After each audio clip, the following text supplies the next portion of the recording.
Hello, welcome back, everyone. Yeah. Hey, let's get going. Let's get started. Yeah, it's a Saturday evening, Saturday late night show, and it's kind of I'm gonna start with this. To be honest with you, okay, I really love my audience, especially the audience of those that come in later in the night, where we have a very good time, we chat and all that. But there's been some development. I was on stream. Was it 2 days ago? Okay. Technically, I've been coming on stream. I have my background music, and I cover the stories for the day. I talk about what's happening in Nigeria, all the drama, the insecurity issues, and all of those. So I was on stream. Was it 2 days ago? I met the milestone for me to, kind of get my first step monetization. So I got 500 subscribers. I'm new to this stuff, like the live stream stuff. So I got that and I applied. And that was fine.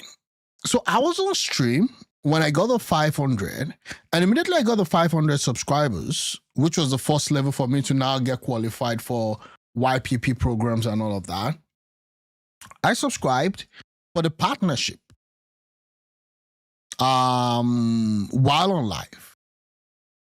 Then after that happened, I think there were certain things I need to do. The first step was for me to kind of create an AdSense account, which I believe I had. So I just kind of tried to create another one.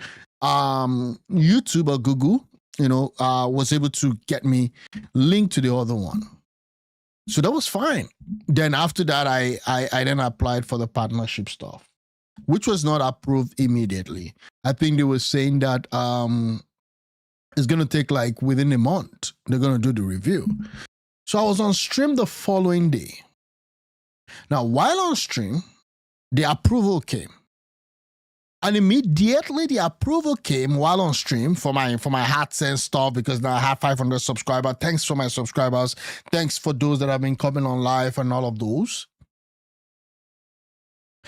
And then I just got a message. Blah, blah, blah, that I got issues, copyright issues and all of those.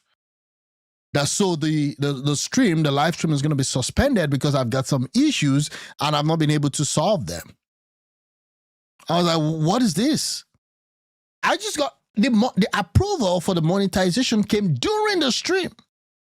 And immediately the thing came into my email. And then I was confused, like, why on earth are you guys suspending the live stream because there was a copyright stuff? Okay, long story short, I ended the stream because I was just kind of distracted and confused. I didn't even know what the hell was happening. I ended the stream. And when I ended the stream, I then went online and I saw that, they said I was using third-party content. I was like, third-party content? Which of the content was third-party? Because I was reacting to different stuff at the same time. I was talking about what was happening in DC, where you had this Afghan ally, that's what they call him, in the United States, on a live to National Guard individuals. And then I was also covering what was happening in Guinea-Bissau at the same live stream, because I just scout around, I look for what's happening right now in the world, and I try to talk about it. So I was talking about the coup in Guinea-Bissau. Fortunately or unfortunately, I don't even know, Al Jazeera was reporting it live. So I was kind of, I carried it live, and then I was commenting on it, like, this is what is happening. So I'd spoken about what happened with in DC, Washington, DC. I was talking about what was happening in Al Jazeera. Guinea-Bissau, being covered by Al Jazeera. I commented on that. I also talking about what was happening, in-house, Nigeria, right? With respect to insecurity and all that.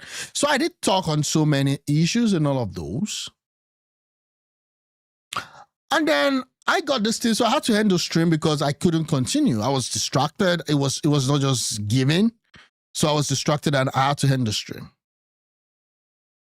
And I was waiting because normally when you upload stuff on YouTube, they tell you, okay, fine, if there's a music, copyrighted music, maybe you saw something on X and you just reacted to it. But because the person that was putting the shot on X have this, popular music and all this copyrighted stuff, so they give you the opportunity to cancel and all that.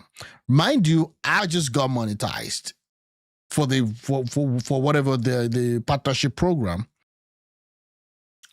And then I went back, I started looking like, okay, which one of these stuff is copyright? Because what I do when I react to stuff is I make sure that I don't put in popular songs or even any song that I feel is going to be like a copyright issue. I don't do that. So I was wondering which of this content is third party or which of this content is copyrighted that I kind of forgot. Then it dawned on me that the rules have changed. Once you get monetized, even if you're making $0, YouTube is not smiling anymore. That was crazy.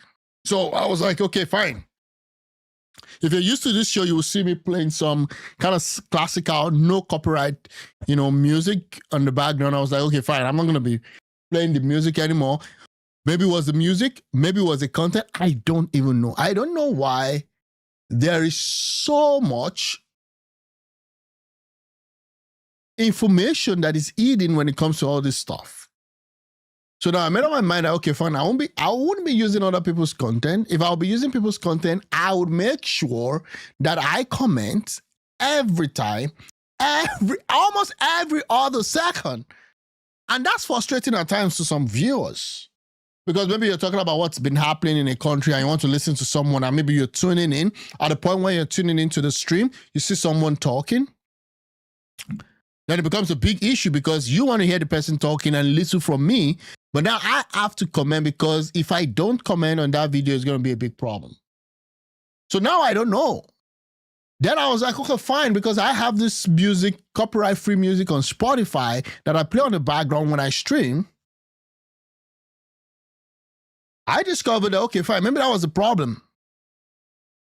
Immediately I got monetized, they changed my music library. Then I'll call it something creators beta music and all that. I said, okay, fine, maybe I'm going to be playing that in the background while I stream. Just for me to Google today, like, am I allowed? Because now you can't claim ignorance, right? They're going to just ban you. Now, if I do anything or if I use third-party content without any major stuff, you know what happens? I won't be able to stream for 7 days. I won't be able to stream. I won't be able to do anything for 7 days. I won't be able to upload. I won't be able to stream. I won't be able to do anything for 7 days. So right now, it's just going to be me and my viewers. And maybe a little bit, I'll play things here and there. And while I'm doing all these, I also have to be monitoring the stream because I don't want to use people's content and then it becomes a big stuff. So I have to comment all the time. But that's just by the way. Whatever it is, that means they need me to be funny. They need me to be interesting. They need me to now kind of engage the audience more. And that's the problem with the algorithm. The algorithm today has been tweaked. That's the word. To only promote stuffs that are really, really either it's a dance stuff or it's maybe comedy. And possibly now, like other crazy stuff or controversial stuff. That's what the algorithm, pays for. But it is what it is. I was a little bit like, you know what? Maybe I'm going to move to maybe other stuff that would allow me to be able to express myself, use other materials the right way, not to abuse it, but just to add context. But it is what it is.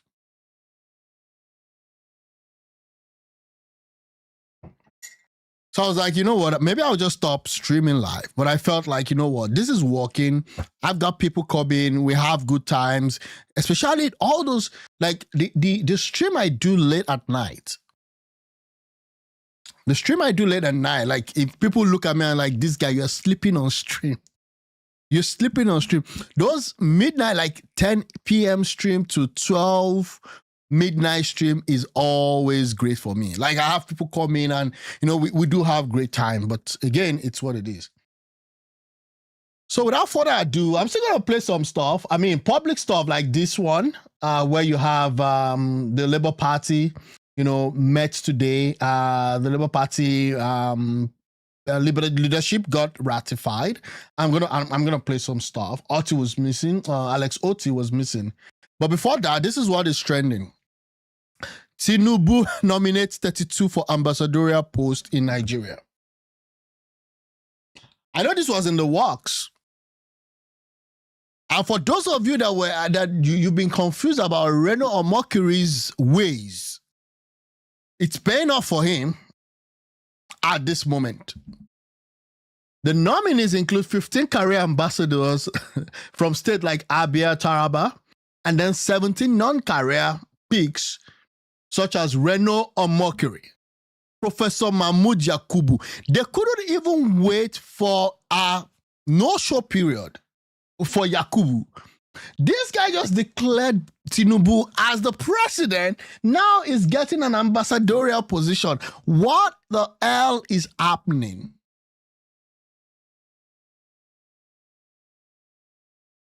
What is happening? I think there should be some form of law that you cannot get, even no matter what, a position from the person that you participated in the election, possibly for 4 years. And then you have the usual politician. They could serve in places like China, India, UAE, UN missions, following 3 prior nominees for the UK, US, or France. Critics question the non-career choices as rewarding loyalists, like Reno Omokiri, while supporters praise the mix of experience and inclusivity. Okay, more names are expected soon with Senate confirmation pending. We're going to be waiting for that. I'm going to be watching the Senate confirmation for some of this. Reno Omokiri that said the most nastiest thing about Tinubu just a few months ago, before he became president, is now an ambassador for Tinubu. For Nigeria, though, but for Tinubu, you know what I mean. This guy is vexing. You can always predict, the way things will run in Nigeria.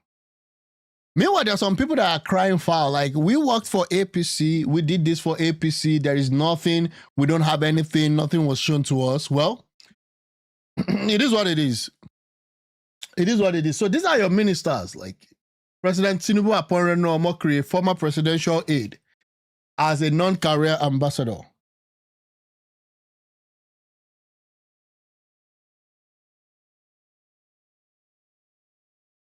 Let me see, what's the difference between career and non-career ambassador?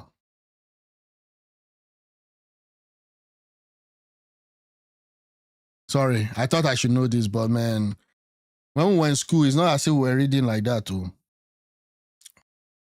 You understand? Like, again, it is what it is. Okay. One is a career ambassador, professional diplomat from the Ministry of Foreign Affairs. They join through competitive exams and rise through the rank. What the hell does this even mean? Non-career. Okay, so career is those that are in the ministry. Those are the ones that, but again, and that's the problem. Let me see. Okay, Reno Omokiri is non-career. So you have normal staffs and all that. Okay, that makes sense. Promoted from within the foreign services based on seniority, performance, and exams. So these are more like the civil servants. But this one is directly nominated by the president and sent to the Senate for confirmation. No requirement to have diplomatic experience. But these ones are those ones that I think that they've done the real job. Maybe those working in the foreign relations ministry. This guy is vexing. It's a travesty. Okay, the quality of a country's ambassador is an indication of the country's direction. Most of the names on President Tinubu's list are career politicians who have failed to deliver in their previous roles, sycophants, and morally challenged individuals. I find it particularly upsetting that the same discredited Prof. Mahmoud Yakubu, who supervised a highly disputed and rigged election in 2023, allegedly, because the opposition couldn't prove that election was rigged. Not even now that we had them, go to the tribunal. You and I know that there were some irregularities. At least talk about River State. I can say, yeah, River State was something happened in River State. Something happened in River State. I can't blame my hand on it because I wasn't expecting Tinubu to win River State.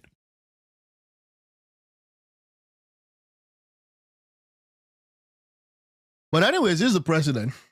No country on earth has prospered through shambolic, corrupt, and discredited leadership recruitment process. Okay? Yeah. Nigeria waited for years to get ambassador. Then it becomes obvious it's political patronage and all jobs for the men and women. Nigeria, who did this to us? Just look at the ambassadorial and you see all that is wrong with our country. Okay, now let's look at the ambassadorial list. This is a full list. Let me see if I can put it here and drag it in the middle. Yeah. Barrister Ongbonaya Kalu. Who the hell is? Reno Omokri. Reno Omokri, Delta State. Oh boy. Psycho Fancy Peso. Psycho Fancy pays a lot, bro. Erelu, BC, Adebayo. Okay, and then you have all these names. And Femi Pedro is on the list. Oh, Femi Fani Kayode, Osun State. Oh, so the guy's from Osun. I didn't even know that. That's my state, by the way. Okay, Lola Konde, Victor Ikpezu, Jimo Ibrahim. Yeah, I know that one is APC. Okay, career ambassador. So these are the ones that I would say they are from the ministry, right? Wow. Okay. Godfrey David, Adiola Ibrahim, Ogun State. Wow. Okay. I don't know. What do you think about this list? Wow. Wow. Okay, that's interesting. Let me see. This is NMPC stuff. Yeah, so that's the list. I don't know. I can't comment so much now until when they start the screening for those ones that are non-career. Yeah, let them start the screening and then we'll see what stuff they're made of. But I also had an in that Reno was actually on the list a long time ago. That's why the guy is always firing on all cylinders for what's it called again? For Tinubu. That's why he's always firing on all cylinders for Tinubu. Reno Omokri. In another news, I at times I just go into spaces, not because I want to go and disrupt the peace, because people don't like being told the truth. I just go into just like what's happening. What's happening in this space? What's happening here? So I went to a stream yesterday, an X space yesterday, and we're talking about the elections, and they were talking about, the coalition and that APC must go and all of that, which is fine, because that's what elections are for. I didn't know. I messed up big time. I didn't know that I should have been more careful because people don't want to hear the truth. I thought that, they were like debating about the ADC coalition. So I asked some questions like, hey guys, is this really a coalition or a political party? And I was asking, hey guys, I think I was just 79 years old yesterday. It's going to be 84 by the time he's done with his first term. Hey guys, do you think Peter Obi is still going to join the ADC? Because right now I think that the presidential ticket, which he also wants to have, is likely going to go to Atiku. So I was just like kind of, asking questions and all of those. I was in the space. I didn't know that these were ADC loyalists. I've not been really active on Twitter like that because it's always noise and it's just a cesspool of, different deranged opinions at times. There are good stuff on X or Twitter, whatever. Twitter is the name of this thing. I know it's X now, but again, so I was just asking those questions like, how do you go from here? And I was saying that on a normal day, if you talk about elections, that by now, the structure of the ADC should have been solidified. This is not the time for us to be saying, Elrufai just joined yesterday. I understand that they gave them some time to, make up their mind and all of those, and then do some local elections, okay, and then join the ADC. I understand all those, but I'm just saying that with respect to the fact that Nigeria is in the state where it is, opposition is not really up and running. That don't you think that we need to be more this thing or more? And then I finish asking that question. They didn't even allow me to finish asking that question. One moron from, I don't know, he said is in London. Started talking. I don't know what you're talking about here, right? You don't know what you're talking about, right? We're serious people in this group. I'm like, bro, I'm not, I mean, I felt like I messed up because I should have known that this was a group that they were loyal to ADC and they wanted ADC, to win come 2027. Which is, that's legit, okay? That's a legitimate aspiration. I'm not against that, but I was just asking questions like, what is the pathway to the presidency in 2027, given what is happening, given our APC, okay, they're all politicians, most of them corrupt, almost all of them corrupt. I've been on live bashing Tinubu for the past 2 weeks on the insecurity issues. So I don't know how me asking questions is more of me supporting what is happening in Nigeria. So they went on and on and on and on and on. They went to check my profile. Someone came and said, oh, I just checked that guy's profile. I don't even know if it's PDP or APC. I said, the fact that you couldn't even tell if I was PDP or APC shows the fact that you guys are not interested in the truth. And that was it. But anyways, talking about the parties and all this coalition or not coalition, I just stumbled on this.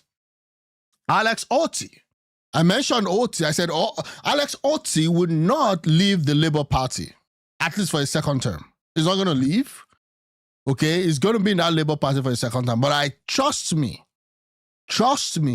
once he gets his second term, the guy might realign with another party. Because I don't really like what is happening in the Labour Party right now. I don't like that they are not united. I don't like that they are not together. So let me see what these guys have to say. One more time. Labour Party is our own. Okay.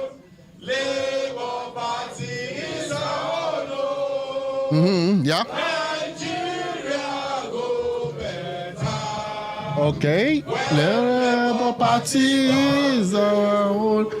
One, I don't understand why Abure is still here, because I thought that the Obedient wanted Abure out. I also don't understand why Senator Nemanadi, because she was the woman that was kind of in charge of that new Labour Party umbrella after, Abure was kind of, Abure's time was up. So now I still don't get what is happening. Alex Otti missing as Abure-led Labour Party leadership ratified. Gets full endorsement from Obi's group. So which one is which? Let me see. Labour Party! Forward ever! Okay. Executive Council next meeting, which is holding today, Okay. the 20th of November 2025, at the national headquarters of the Labour Party. Okay.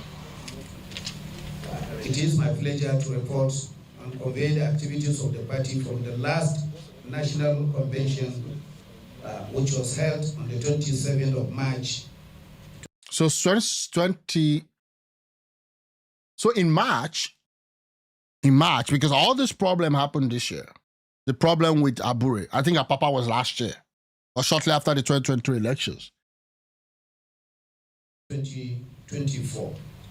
The report is up to the last day of yesterday. The party has gone through several challenges during the period under review, resulting in several litigations and several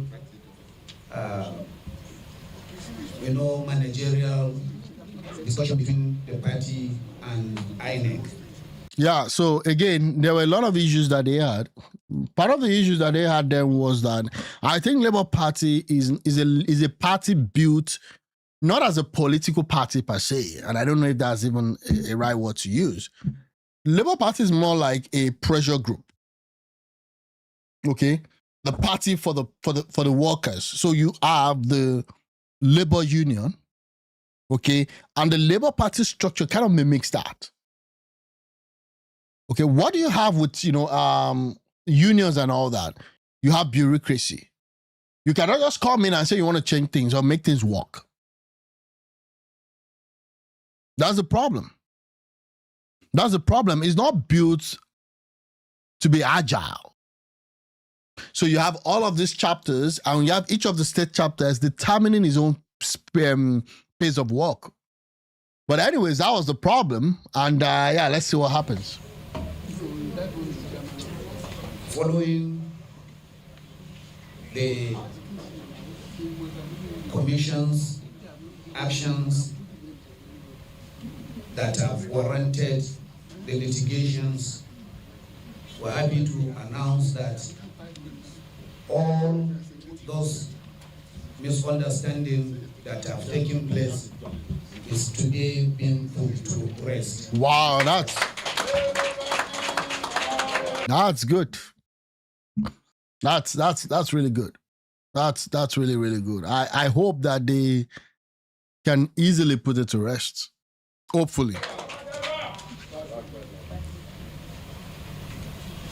We don't need to mention severally what had happened, because we're all aware of the trouble, discussions, and all the effort the Commission has made to ensure that justice is being done.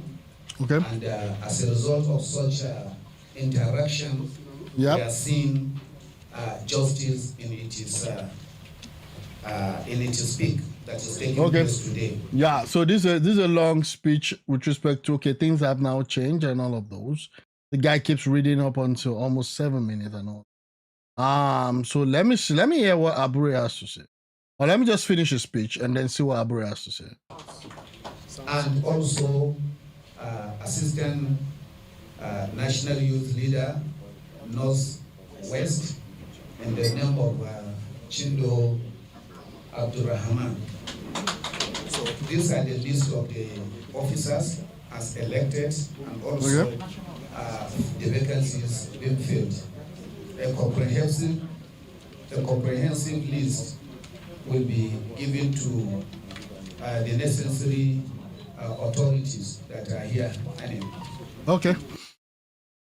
Yeah, that's cool.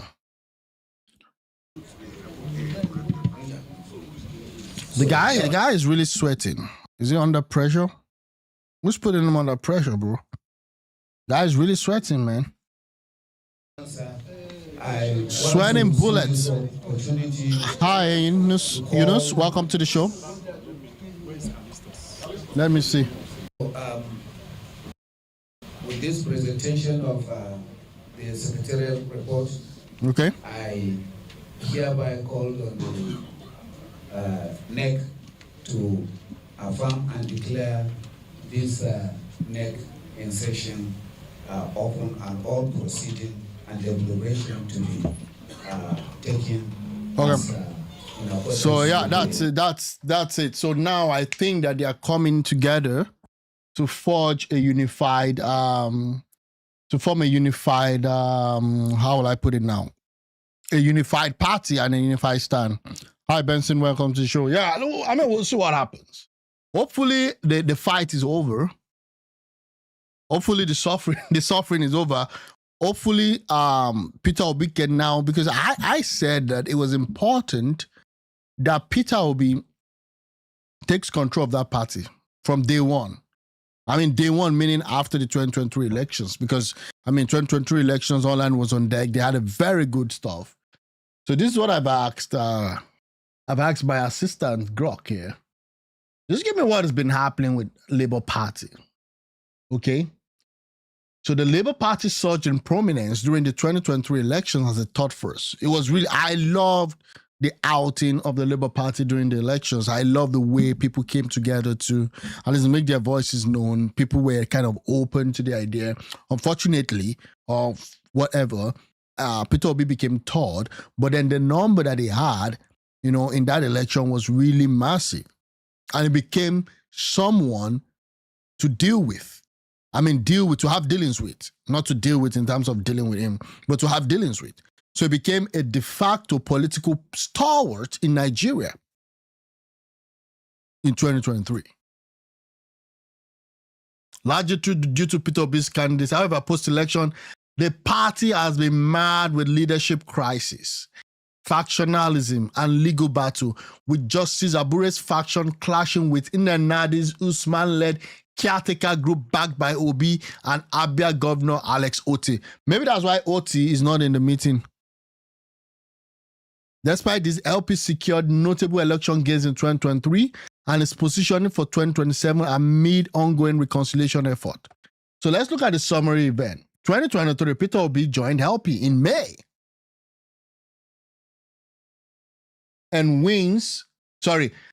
Peter Obi joined LP in May. That will be May of 2022. I don't know why I put May there. And wins presidential primaries unopposed. LP received unprecedented endorsement from NLC. Like I said earlier on, NLC and Labour Party, they are more like one and the same. And the TUC ahead of the February 25 presidential elections. General elections, LP wins Abia governorship. That's Alex Otti. 7 Senate seats and 34 House seats. That was a good showing for a party that has been, Labour Party has been for a while, but for them to now have a massive showing for the presidential election. This was the first time that they had a candidate that got so much votes. And that brought, the Labour Party to be one of the major parties in Nigeria. It was because of Peter Obi. It was Peter Obi's work. Again, guys, welcome to the show. If you've not subscribed, please help hit the subscribe button, hit the notification button, and also thanks for the comment so far. Welcome to the show. Now, that was what happened. Now, let's move on. 2024, ongoing court battle over leadership. Supreme Court rules, party internal affair, not justiciable. Nnewi National Convention was in March 27. That was mentioned. Abure re-elected amid boycott by Obi and Otti. Help participate in off-cycle elections in Edo and Ondo, wins some local seats, but loses governorship.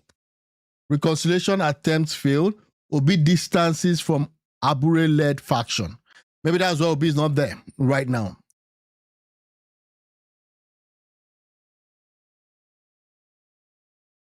Retains influence in Abia under Otti, e.g. infrastructure reforms, build grassroots via obedient network, Obi tours states, promoting economic ideas. Okay, that's fine. Now in 2025, January to November, draw neck meetings. So you had this battle. In fact, there was a press conference that Senator Nnamdi gave, and I was not so impressed.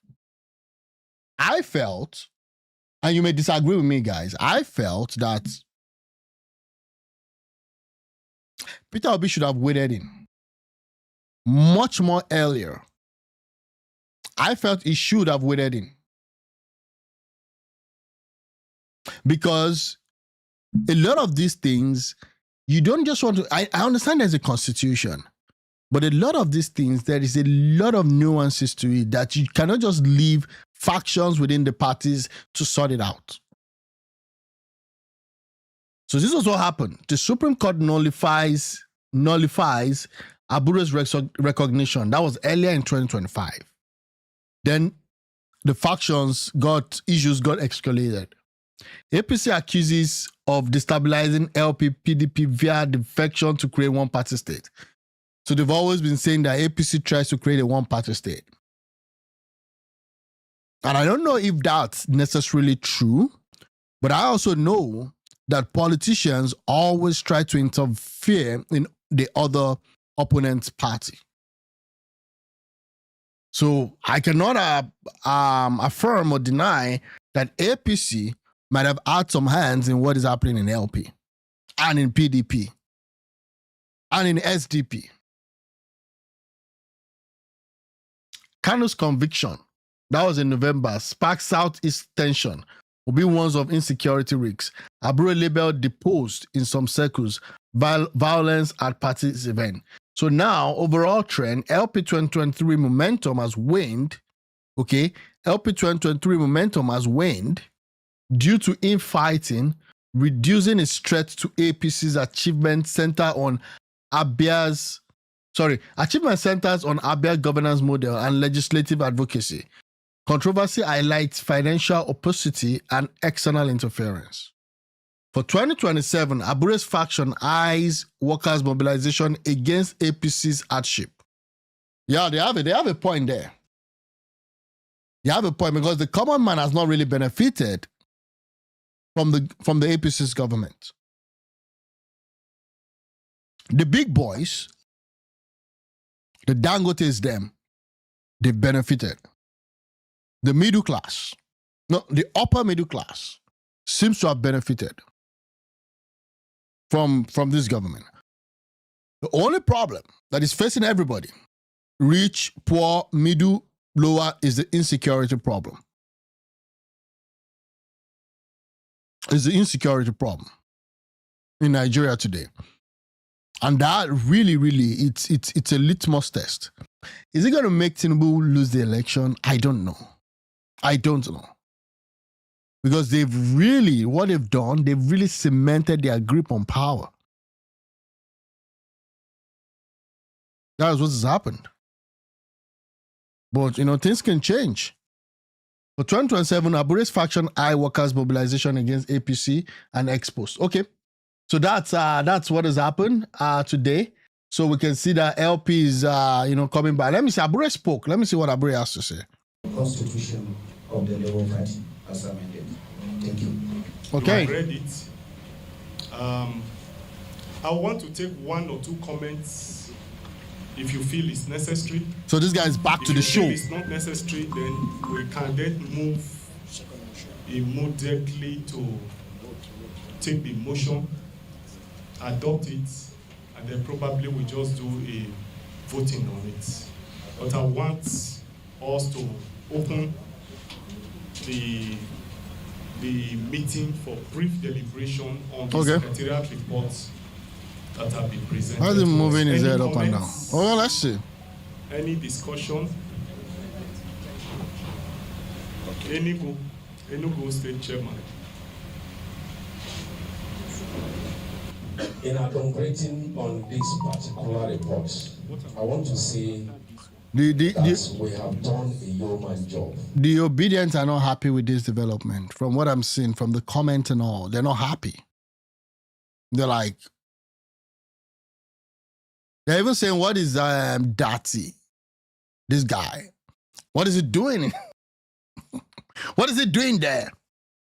Because Obi was Obi was not totally, in support of this because he was in support of Senator Nenadi, the caretaker stuff. He wasn't happy, but again, it is what it is. Have done a yeoman job, and I accept in totality. We are back to where we are. Who is this? I urge our members in totality to move this party forward. This party remains the party to beat. I'm coming from Enugu, and Enugu almost won the governorship election of this party. Almost.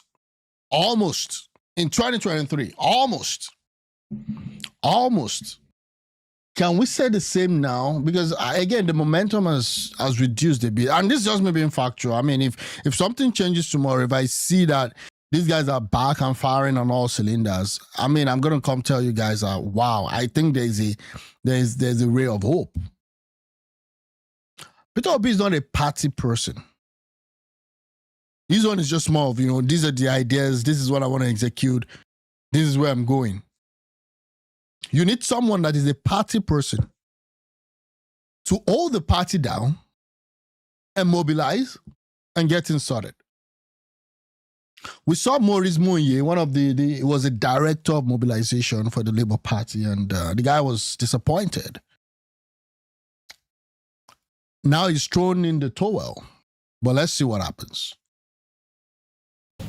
we won two senatorial zones out of 3, 7 House of Rep members out of 8, and 14 members of House of Assembly out of 24.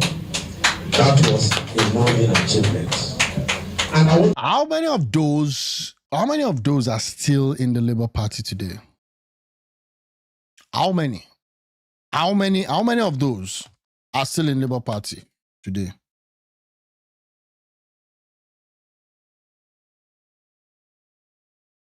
That's a question. Let me keep playing now. We'll look for to say this. In Enugu State where I come from, we are going to give this party the next governor come 2027. Inshallah, it must be done. Okay. On this, I move this motion. I second this motion. I move this motion. Sorry, sir. Go ahead. No, sorry, sir. Go ahead. Okay, yeah, Not him. No, you see the one. He moved the motion. Let him finish. He moved the motion. He seconded the motion. Okay. I mean, yeah. No big deal. To be honest. No big deal. Well, I think don't confuse me by side talks. I was called here to comment on the adopted motion. I am commenting on the adopted motion. Side talks, please allow me. I want to say further that with what has been done, I want to commend our former vice presidential candidate. I was here when he came, and he promised that this party will reckon itself again by 2027.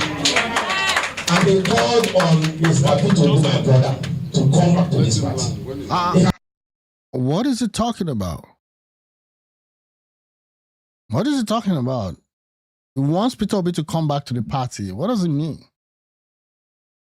Let me listen to that. Itself again by 2027. Okay. And they called on Mr. Tinubu, my brother, to come back to this party. He never left the party. What are you talking about? He never left. As of today, he's still a Labour Party member, if my memory serves me right.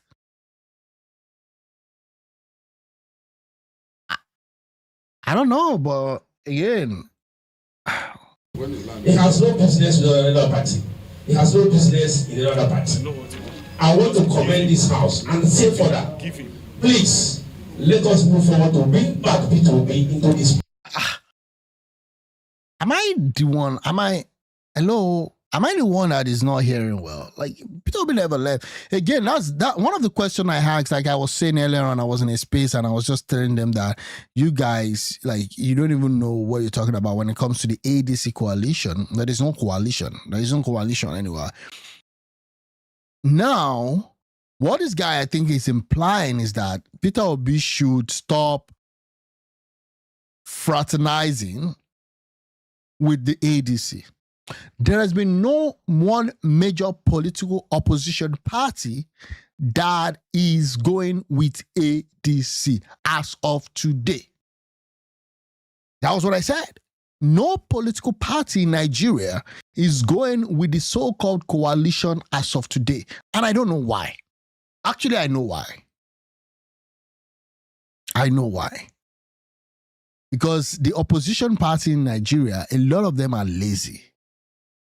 A lot of them are corrupt. So they would rather join the corrupt APC than to even try and work their way up and build a formidable force. He's our man.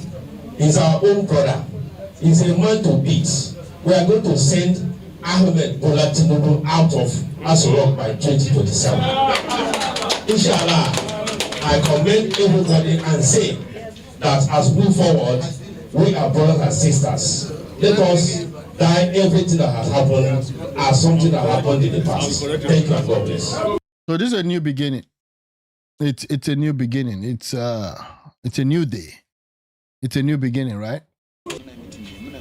I will now call for a voice vote in line with the party constitution to affirm the motion that have been moved to us.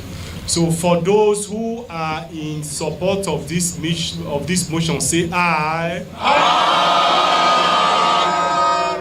Those against say nay. The ayes have it.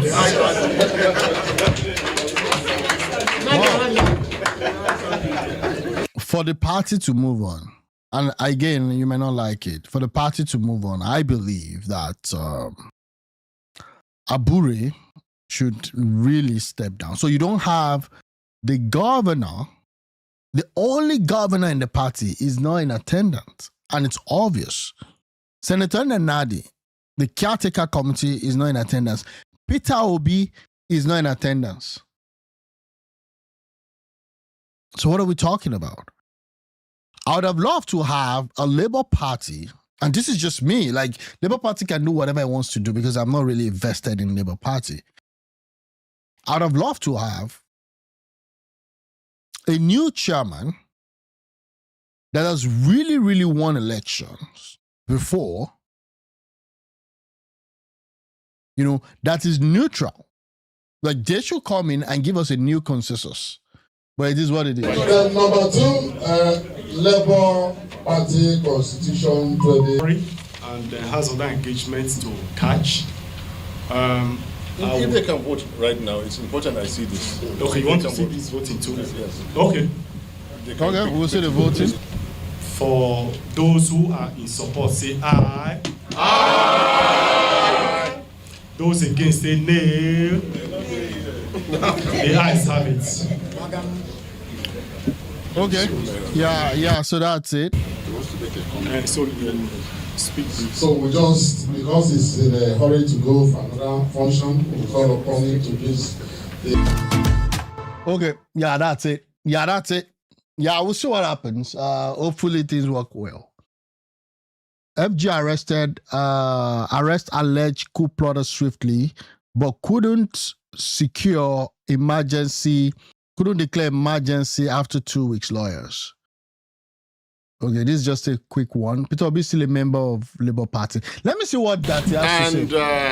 This is the vice presidential candidate that ran. Guys, if you've not subscribed to this channel, please, I'm building a community as we move into the 2027 election in Nigeria.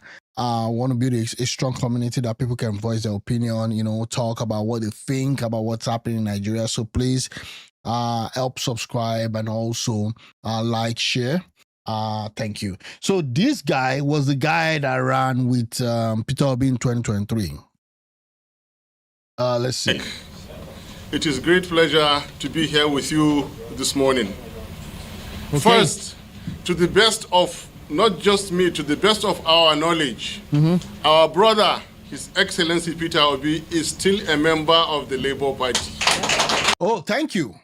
Because I keep hearing that you should come back. Okay, thank you. Thank you. I am not sure anything has changed. In fact, if he were to be here now, I will shift my seat one to the left. Body language might have changed. Labour Party has not reduced in numbers in any way. Labour Party has only increased in numbers. From the submission of our leader, the National Secretary, we have gone through the rough times, as is usual with political associations, and we're emerging out of it under their able leadership. Congratulations.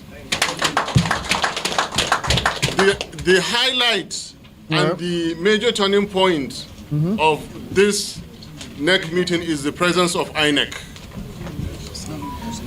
Also, you have INEC in attendance. Oh, that's fine. That looks cool because again, that gives legitimacy, right? That gives some level of legitimacy. Presence of INEC defines this sitting. It justifies our presence here. As law-abiding citizens, we strictly go by what the law provides. Okay. And that is why I would like to say a certain gentleman is occupying a certain villa this morning. This is a renewed drive for reconciliation. And I'm here as a loyal party member to continue to open our arms to embrace new members, existing members, and all members to please come back and reconcile with the party for the National Assembly. Okay, we would see. Now, he said a gentleman is is occupying Aso Rock. I mean, he's talking about the president, Tinubu. I mean, he still does not believe. I mean, in his mind, he believes that the LP won that election. And he has the full right to believe that the LP won that election. But from what I saw when they went to the tribunal, and that's just me, again, there might have been some irregularities, like I mentioned, like in River State. Nobody can tell me that APC won River State hands down. But again, when they went to the tribunal, that was not what they alleged. What was alleged at the tribunal was majorly logistics, okay? I mean, yeah, Obidem may not like it, but that's it. Assignments ahead of us. Only 2 days ago, a state of national emergency was declared in the Federal Republic of Nigeria. Yep. If you recall, we had warned Nigeria, we had warned the world. This was likely to happen, and it is happening. Yeah. Nigerians voted en masse for change, and something else happened, and the result is what we saw 2 days ago. School abductions in hundreds, senior army officers killed. Man, I still don't understand, really, to be honest with you. The abductions, the kidnapping, and then the killing of the Brigadier General Uba.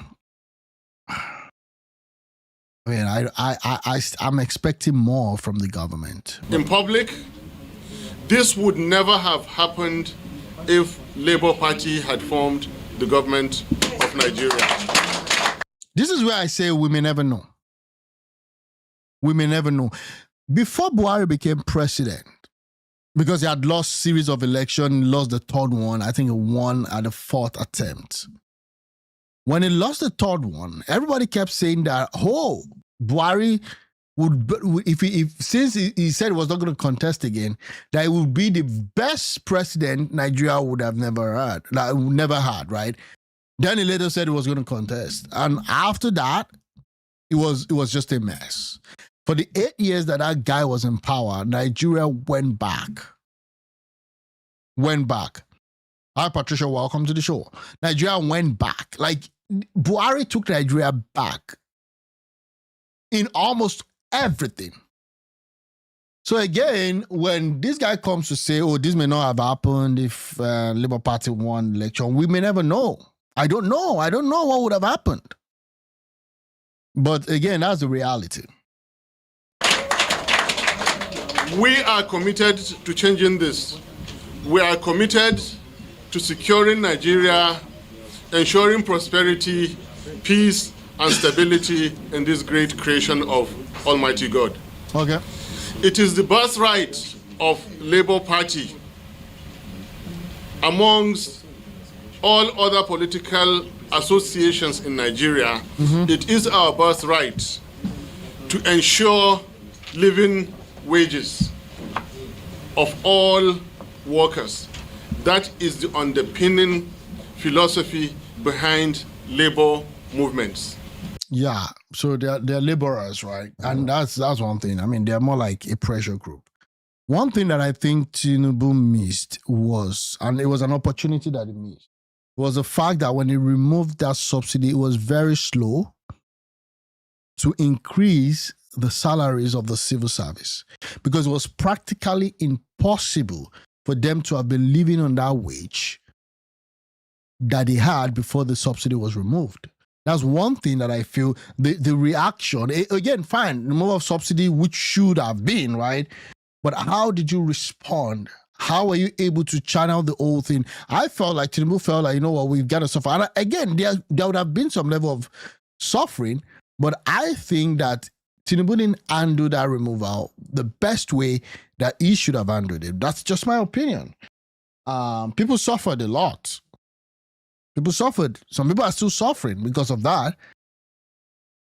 And we've not seen any fiscal discipline come from the federal executive, from the National Assembly. Sorry, and before he continues, then again you had the Senate president making jest, make it a joke, with respect to let the poor breathe. It's quite shameful. I, as a loyal member of Labour Party, am one of those who continue to believe that we shall do everything that is possible to improve the welfare of all workers in Nigeria, and by so doing, uplifting their respective families. The insecurity we see today is largely attributed to the poor earnings of security agencies, of teachers, of all forms of workers. It is directly linked to the poor earning power of all trades and businesses in Nigeria. Yeah, which is as a result of not just APC alone, but even PDP. The government we've had shortly after Obasanjo, to be honest with you, all of the successive governments, they've been poor. They've been very poor with respect to achievement. They've been poor with respect to providing the basic necessity of the average population. And that's really bad. We are going to change this. We are going to ensure realistic living wages for all workers in Nigeria. I invite everyone to underline what I have just said, because this is going to play a key role from now to 2027 and beyond. Oh, yeah, fair enough. Conclude by reiterating that we shall continue our reconciliation movements.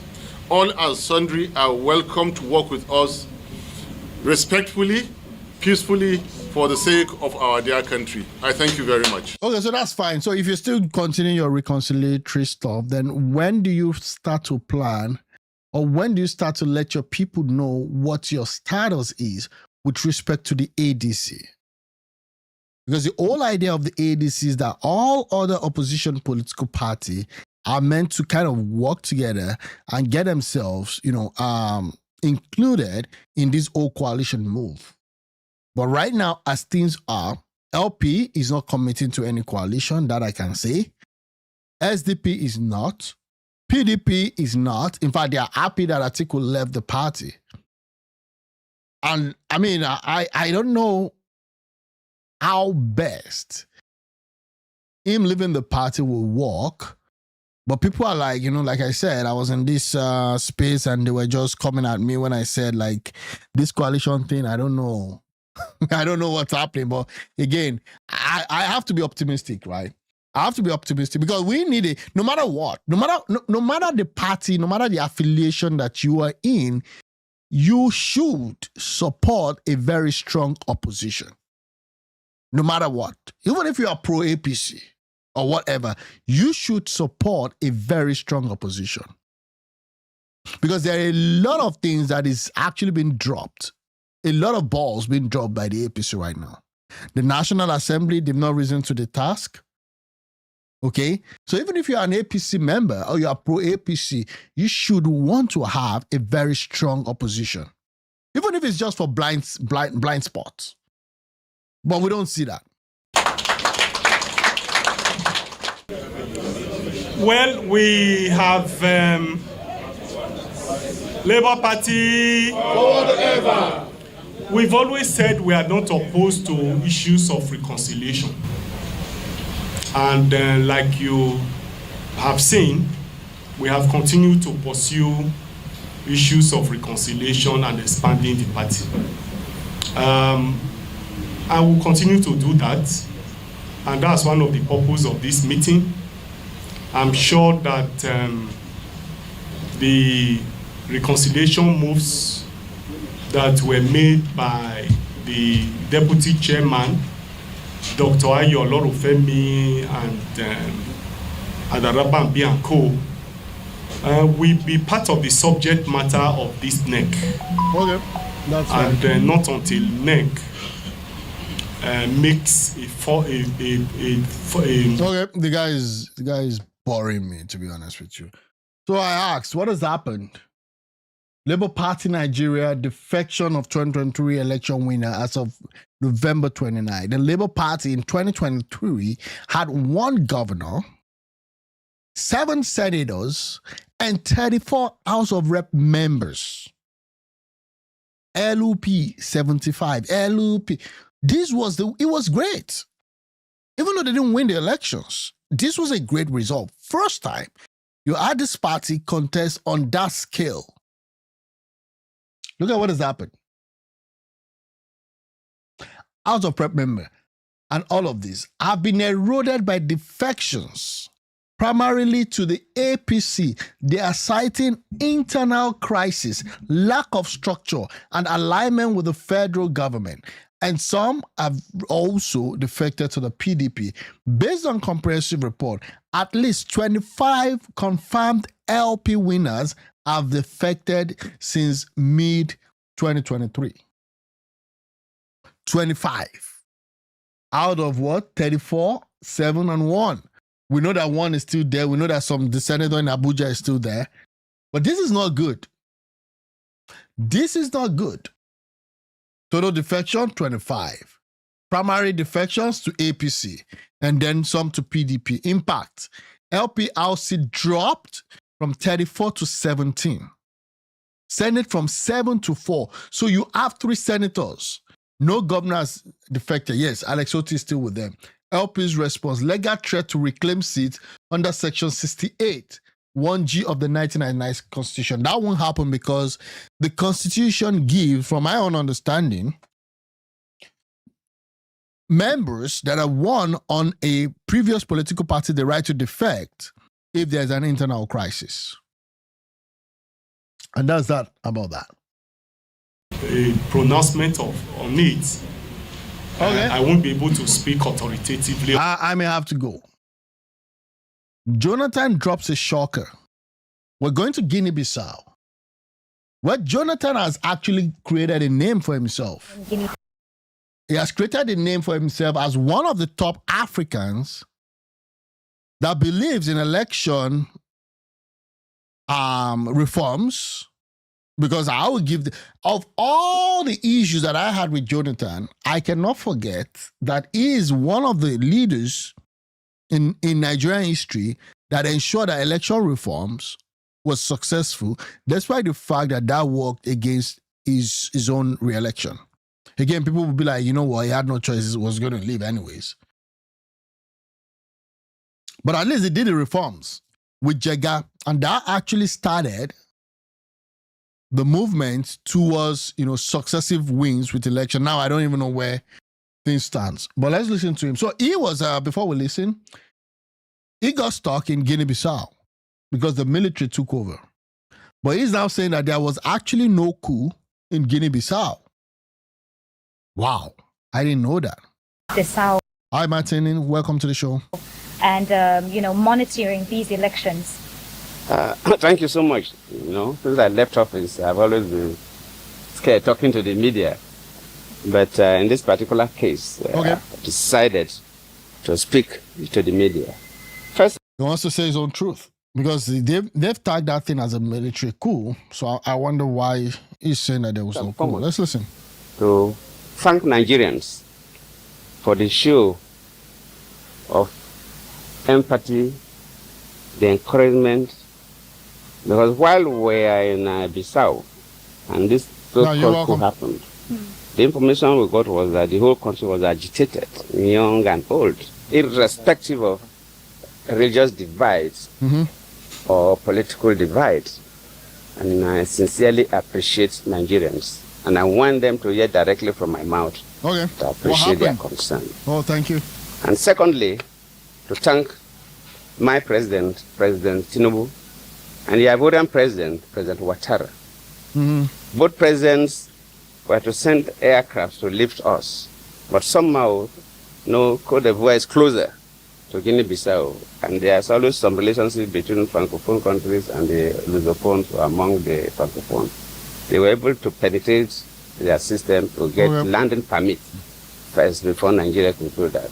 So the Ivorian aircraft was already on their way to pick us. Oh, so again, because I've seen this online, people were like saying that Nigeria couldn't even, evacuate as soon as possible. But so now he's saying that actually Nigeria sent stuff, but there was another flight that was closer. So again, I'm just saying, I mean, some people don't like Tinubu. Let's be honest. About the Nigerian aircraft about leaving, we asked them not to bother.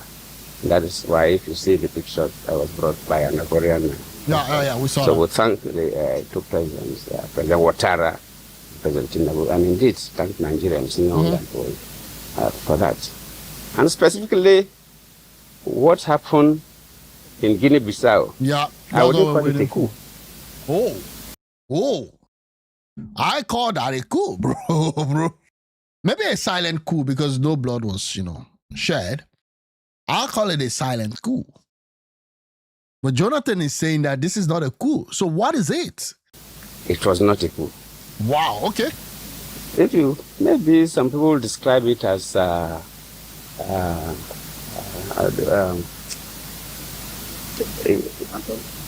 no, not quite. So what is it? I would just say, if it is like, for want of better word, I would say maybe it was a ceremonial coup. So a ceremonial coup is a coup, bro. A ceremonial coup is a coup. They took over power without an elections, drove guys. I learned that the incumbent president, actually arranged that. Okay, more like a palace coup kind of a thing. Then it's a coup, bro. Ceremonial coup is a coup. Maybe a takeover. Well, okay, let's call it that. Let's call it that. Because for two things, it is the President Balo, that announced the coup. Africans. Before later, the military man came up to address the world that they were in charge of everywhere. Then Mbalo has already announced the coup, which is strange. Not only announcing the coup, but Mbalo, while the coup took place, was using his phone and addressing media organizations across the world that he has been arrested. Okay. So he's been arrested. He announced the coup. Like, I don't get it. What happened? The Nigerian close to 70, and I know how they keep heads of state when the coup takes place. Recently, I was a mediator in Mali, an ECOWAS mediator in Mali, and within that period, we had a military coup. Military don't take over governments, and the sitting president that they overthrown will be allowed to be addressing press conferences and announcing that he has been arrested. I agree. Case in point, Nigeria cool. Like, if you're lucky that you're alive, you thank your stars. We've gone through our own share of stuff, and I'm seeing people, across board thinking that possibly because of the challenge we have in this country, that there might be a coup. I just want to tell people that it's been a long road. Politicians are evil, especially Nigerian politicians. But at the same time, what Nigeria went through in the hands of the military, for the most part, majority of them were evil. At least you can go on X and talk anyhow to the presidency. You can go on X and still talk. Maybe they carry you sometimes. I wouldn't lie, but in a military system, they don't just carry you. So I've been seeing the agitation, and rightly so, because people are pissed off with the level of corruption and also with the insensitive nature of our current politicians in Nigeria. So they're thinking that if there's a coup, maybe things will change, but I don't know, bro. It's not as straightforward. It's not as straightforward. And most times, when you have this coup happen, it happens because people are pissed off with the politicians, and most politicians are actually evil and corrupt. But then when they take over, people are happy, and then the military person comes and gives you the right word. I will never do this, I will never do that. It will just be swift and fast. But at the end of the day, they then want to entrench themselves in power, and then you have all these human rights abuses. So let's continue. Why does this happen? Who is fooling who? Basically, what happened in Guinea-Bissau is quite disturbing to me, who believes in democracy. Yep. In fact, I feel more pained than the day I called Buhari to congratulate him when I lost the election as a sitting president. Oh. Because I've been quite particular about Guinea-Bissau. As a sitting president, then Guinea-Bissau was in crisis. Started by about 2012. Okay. By 2011, we have to go physically. We worked with them and made sure that by 2014, we went 2013, elections were conducted. In fact, it was so bad the day that I learned that a military man went to the office of the prime minister and slapped the prime minister in the office. It was that bad. And what is happening is like we are going back to those dark days of Guinea-Bissau, where the military can do whatever they think they can do. It's totally not acceptable. The elections were done peacefully. We were in the field. I was a part of the West African Elders Forum. Yeah. Normally, we are not co-observers, so we didn't deploy observation teams across. But my question for Jonathan is, what happened? Because you have a foundation, and your foundation is basically to help, with democracy in Africa, to tell people about elections, election reforms, and the likes. So I'm just wondering what happened. Because we just celebrated the 10th year, right, of that foundation. So was it that there's still some challenges with respect to the operation and all that? In no case, welcome. Yeah, let's we just observed within Bissau, the capital, and the neighboring settlements. But during the meeting of all heads of observation missions, and they gave accounts of all the observers gave their account. Nobody gave something different. The elections were peaceful. Counting of results at the polling units peacefully done. The conduct of the electoral officials, the security, the party agents, the voters. So it was a good election, and one expected the results to be announced. Then while they were collating the results, then they are finished collating results. Results are for presidential election are collated at different levels. The 9 regions, results were ready. So they were collating them at the capital. And when they were almost through, and we're all waiting for the result to be announced, then Mbello announced that that's a coup. So that's the president announced that there's a coup. So was he losing the elections? Are we able to even get the total number? I mean, and that's, I don't know, my stuff is not working. Are we even able to get like the total number? What was the exit poll? Exit poll for the Guinea-Bissau election. I don't even know if they add that. But let me just continue first, and then I'll see if they have taken over. They have arrested him. But from all indications, nobody arrested him. So my conviction is that, and my charge to ECOWAS and AU is that they must announce their results. Exactly. They have the results because AU and ECOWAS officials were at all the regions when the results were collated. They cannot change those results. They should tally all those results and announce. They cannot force the military out, but they must announce, let the world know who won that election. Yeah. Let the world know who won that election. This is giving me the vibes of 1993 in Nigeria. Yeah, it's giving me that vibes. It's giving me that vibes, right? And they owe the world that responsibility. Similar thing happened in Cote d'Ivoire when I was the chair of the Authority of Heads of State and Government of ECOWAS. When in 2010 we had elections in Cote d'Ivoire, Gbagbo was the sitting president. At the first round, Gbagbo got 40-something% of the votes. Ouattara got 30-something% of the votes. And their law, you must get 50% of the votes plus 1 at least. Democracy is about majority. You must get a simple majority to be the president. So they have to go for a second round. And when they went for the second round, all those other candidates that lost now supported Ouattara. And Ouattara now got more votes than Gbagbo. And Gbagbo said he was not going. That he won the election. How can somebody who had something now come and defeat him? But that is a law. Yeah. And again, okay, no worry. Then all the observers in the international community say Ouattara won the election. Then we ECOWAS say, well, you're our colleague, but you have to go. If the observers, everybody say Ouattara won the election, Ouattara must be sworn in as the president of Cote d'Ivoire. I stood my ground as the chair of the authority of heads of state and government of ECOWAS, and Ouattara was sworn in.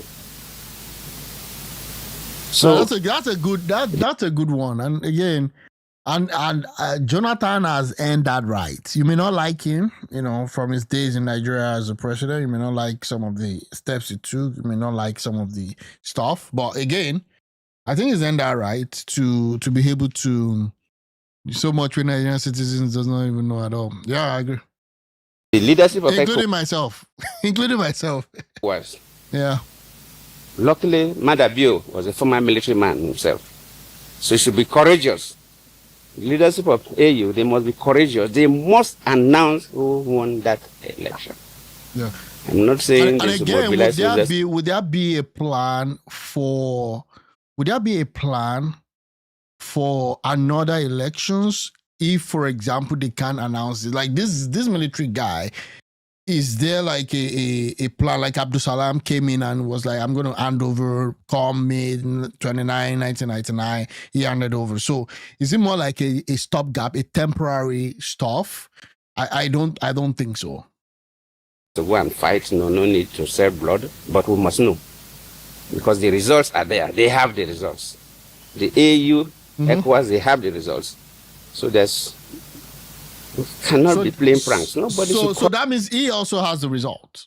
If you're saying that AU and ECOWAS has the result, I think he knows who won that election. All others false. There's no way they remove a military coup. Military coup at the time they want to announce the result. How? But I love Jonathan. The guy ensured that he enter Niger first before they talk this. Smart guy. Make sure say he enter Niger first. At least let me land. Touchdown. Okay, now I'm back home. Let me now start talking. This is what happened. Okay. I know I wouldn't have said this over there, man. The guy is very smart. And the president was the person who announced the coup. It doesn't happen anywhere. Well, people are too young, so you didn't know what used to happen in Nigeria. But a country would have witnessed series of coups before. So it hasn't happened. Jonathan. Well, Your Excellency, speaking about ECOWAS, as of this morning, there was an update that ECOWAS leaders have suspended Guinea-Bissau from decision-making bodies. What comments do you have towards that? No, that's traditional. Because ECOWAS, though, if you follow the history of ECOWAS, ECOWAS started when a number of West African countries had military leaders. But later on, when leaders now see that for your economy, ECOWAS is economic community, the emphasis was the economy. But for you to develop your economy, you must be politically stable. So protocols were changed, and we agree that in ECOWAS, we must not go back to military rule. We must not go back to military dictatorship. We must embrace them. Yeah, but then again, we've had scores of that happened. So again, how do you square that? And since the change of protocols, if any country, a military takeover, that country is suspended. It's natural. So we expect that, and they knew it was going to happen. So anyway, it's not strange. It's ECOWAS. So, Your Excellency, as we speak now, 4 countries within the West African bloc, 3 have already. Don't worry yourself. Exactly. Even if 5 countries remain. That's what I want to say. Like what has happened to the other ones? Because I mean, this is not just a fresh issue, right? ECOWAS, so be it. It's costly to do the right thing, but ECOWAS must not bother. Yeah, but at the same time, the politicians, they need to work hard. They need to change. All these things, like at the end of the day, these politicians, they're the one that cause all this issue. So you have all these issues. Hemi, welcome to the show. You have all these issues, and then you have the military takeover. And then it becomes a bigger problem. Okay. So again, at every point in time, I believe that the African politicians are one of the major problems of Africa. People not wanting to leave after spending decades. Hi, Chris, welcome. Yeah. If Guinea-Bissau want to join the military camp, they should. They should. Even if 5 countries are committed to remain in ECOWAS and develop ECOWAS, the only thing is that they must modify the protocols or create some other protocols to make sure that ECOWAS do things that will endear them to the citizens, things that young people will benefit, things that business class will benefit, things that students will benefit. Okay, fair Let enough. ECOWAS be attractive to citizens of the community, not just talking about political issues. When ECOWAS continue to do those things, Yeah. these countries, they will come back to join ECOWAS. The military, it will not be forever. You carry gun today, took over government, with time, society will be tired of you. And The politicians, again, in the West African countries have not, hi Innocent, welcome to the show, have not been able to demonstrate to the people why they should embrace democracy. That's the problem. That's the problem. Nobody wants military rulership. Nobody wants dictators. But the politicians themselves are evil. So how do you explain when the militaries were there, lives were not better? Now the politicians are there, life seems... And again, what about all this stuff that happened with Mali? All this neo-colonialism, where you still have all these foreign countries with their influence in all these, some of these African countries. Hi, Lucy. It will not take more than 10 years for all these countries to go back to civil rule, and they will join ECOWAS. So for now, even if only 5 countries out of the 15 are ready to carry on with ECOWAS, they should. We should not bother about that and begin to change their position. ECOWAS must stand firm. We cannot accept military in ECOWAS. So you sound, even from your words, that we can feel the pain, because you are someone who believes constitutional democracy must reign. For the persons concerned in this, because you have also shared that your strong feeling is that this coup was engineered by President Mbello himself, a former military officer. The question, sir, is this. For someone who chaired ECOWAS, talking about President Mbello, how do some of you who also chair the same body feel? That is the most painful thing. President Mbello, just yesterday, was the chair of the authority of heads of state and government of ECOWAS.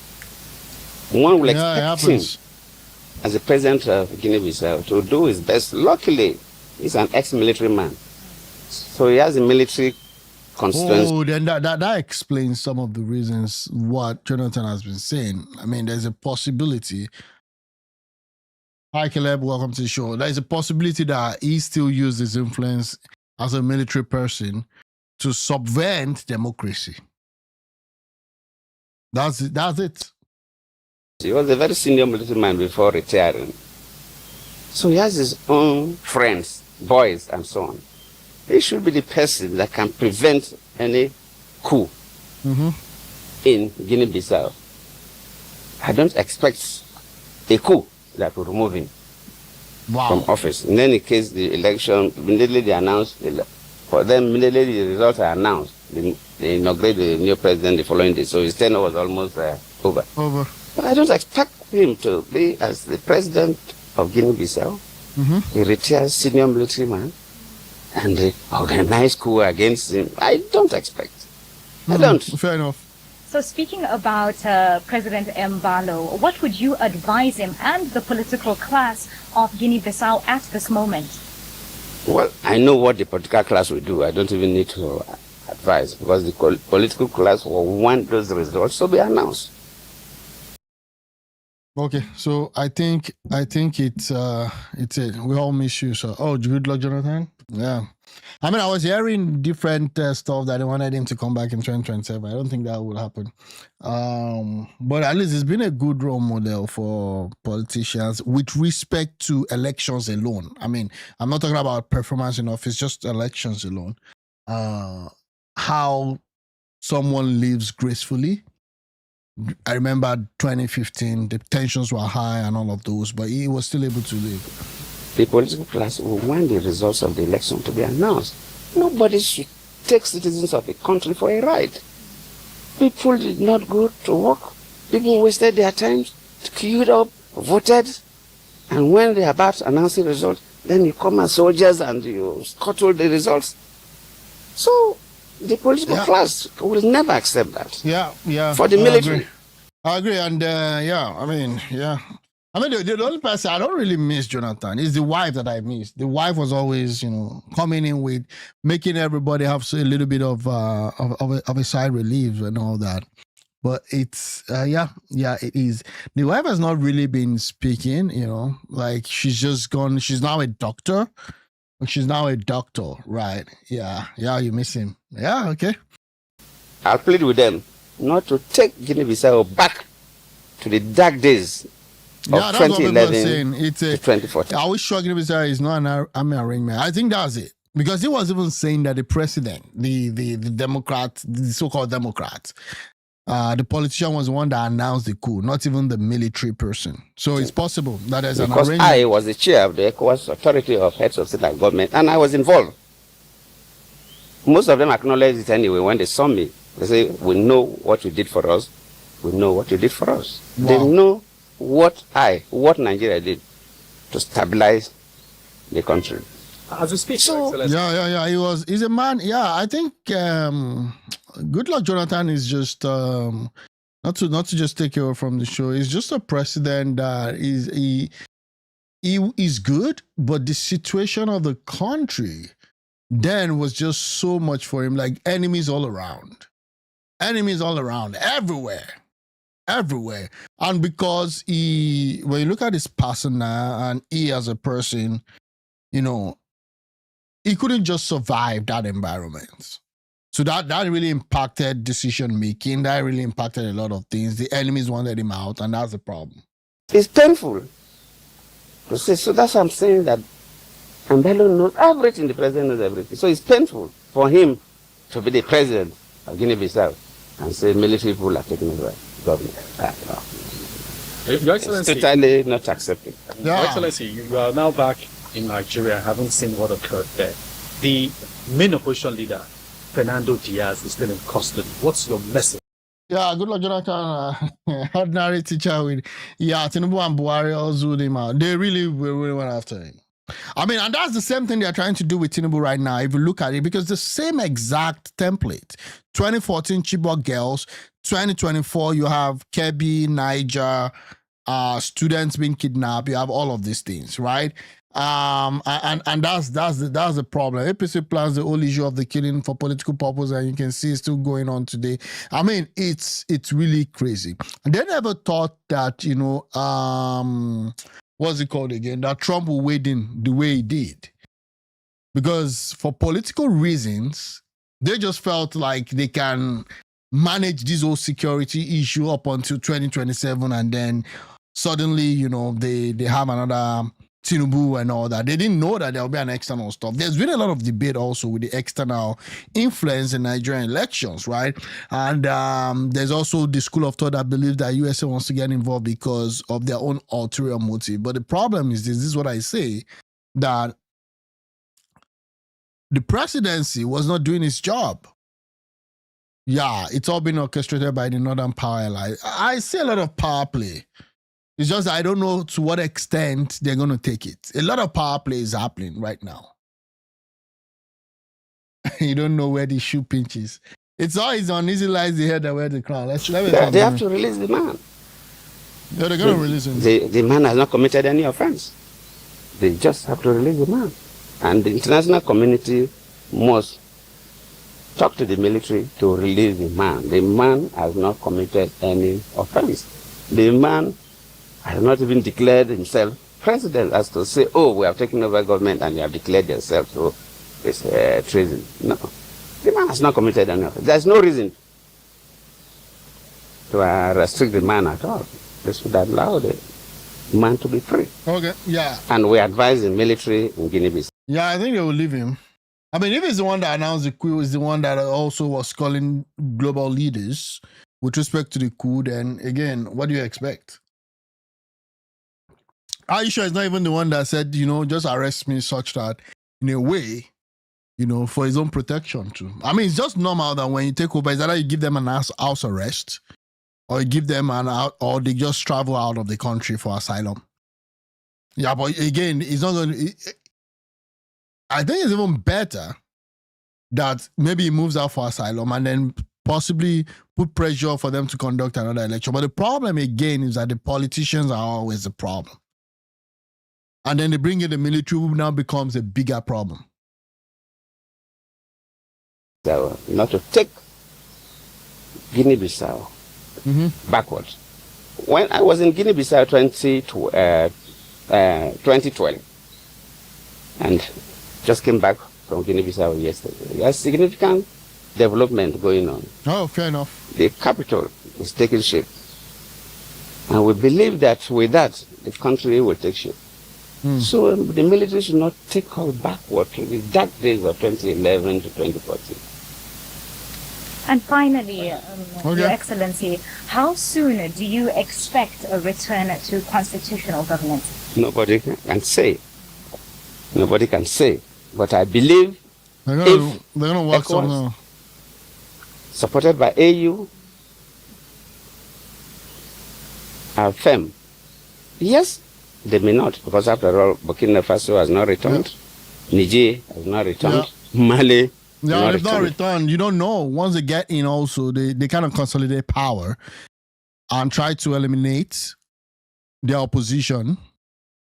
Is it not better that they involved USA with their ulterior motive than the president who hasn't said a word since the country went into crisis, lives moving out of their home? Yeah, I agree. I mean, they created the whole mess. So, yeah, it is what it is. So you can't say, nobody can say give me one exactly. sec. But even if they will stay on, first they must release another Diaz has not committed any offense. Second, the results must be announced. Let the world know who won the results.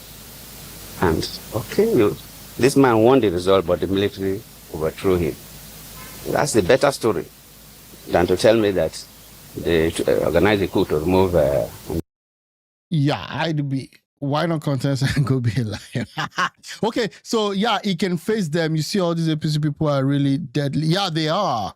I mean, it's just we'll see how that goes. We'll be sending Tinubu packing in 2027. Elrufai blast APC. Says Peter Obi has no reason to remain in LP. Again, I still don't understand what happens. Elrufai wants to really remove Tinubu in 2027. I don't know how that will work. Because I'm looking at the structure of this whole thing and I'm like, what's this? Where do we even start from as opposition now? Where do they even start from? Let me see what Elrufai has to say. What chairman?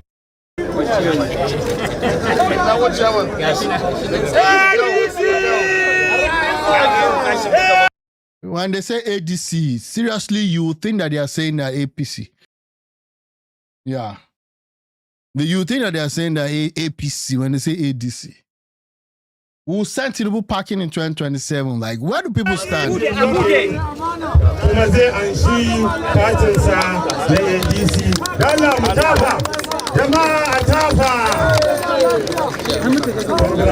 Your Excellency, sir. Tinubu planned this game for a long time. It can't be easily defeated. 100%. The guy is the guy understands the country.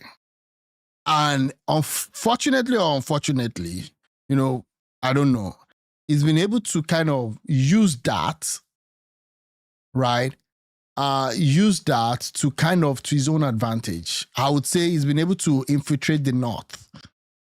Because right now, I'm even looking at the structure the northern stuff and all that. And this was what I said. I was in a space yesterday and they came at me big time. They came at me because I was trying to tell them that if you look at the terrain, that is getting to a point where it becomes very difficult to unseat this guy in 2027. Very, very difficult. What's the question? Tinubu is an area boy. You can't remove him. The guy, I think he planned this thing well. And unfortunately, the opposition, sister, welcome to the show. And again, unfortunately, the opposition, either the ruling party or the whatever, they've been able in a way, to fall to that, what would I call it now? To the layer of the ruling party. They've allowed the ruling party to also have certain influence. Now, not everything happening in the opposition is from the ruling party. These are still the same politicians that we know that individually they have their own issues. Right? And that's the thing. Tinubu will turn it to South versus North. It's becoming like that, to be honest with you. It's getting to a scary point right now. And then you now have the insecurity issue again. Right? Than 200. Yeah, so it's not like the president is bigger than 200 million Nigeria. The problem is out of that 200 million, how many people will come out? Out of that 200 million, how many people are even positioned to be able to take back their rights to say, okay, this is what we want? And again, you have different school of thought. Some people are saying that, you know what? I don't trust even this opposition. Some people are saying that, oh, this thing that is happening right now is against the ruling party because of this and that. So there's really and I don't want to pin it here or there, which, I mean, ideally is subject to interpretation of whatever you think is right or not. But we are seeing a pattern of what's happening. Let me see what Elrufai needs to say.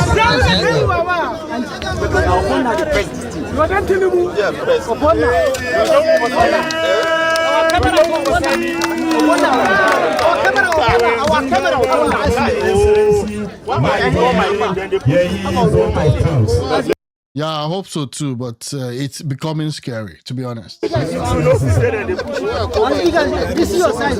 in English, I'll summarize what I said. I want to. Yeah, Ghana is getting better. At least they are really doing well. And not only that, they are doing well also, they've been able to at least get some level of stability over there.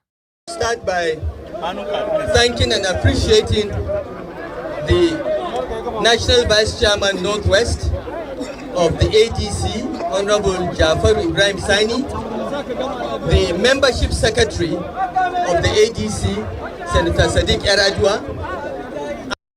Yeah, it's not about the party, but about defending the result at last. Yeah, but who would then defend the result? The first point of call is actually the party being able to account for every vote that belongs to that party.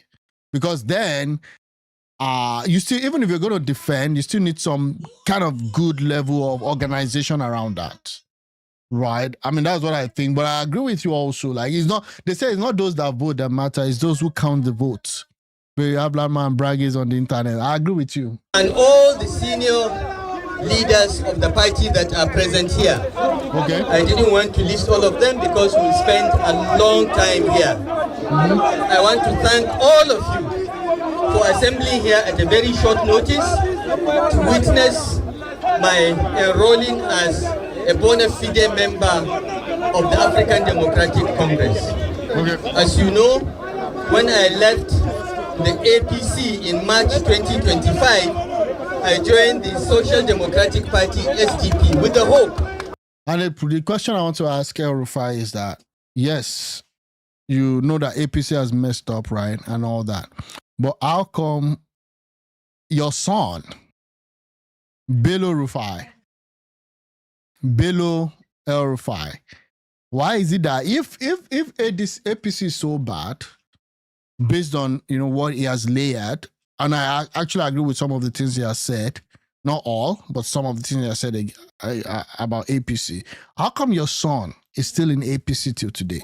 If it's that bad, the man that danced Buga with Tinubu in London, It's politics. I think he leaving the APC was his best move. Maybe it may not work long run, but again, because at some point he lost relevance because, Tinubu was not going to fight for him and all that. So I think his best move was actually leaving at the time he left, because now at least it's in the news. It gets to be in the news cycle and all of that.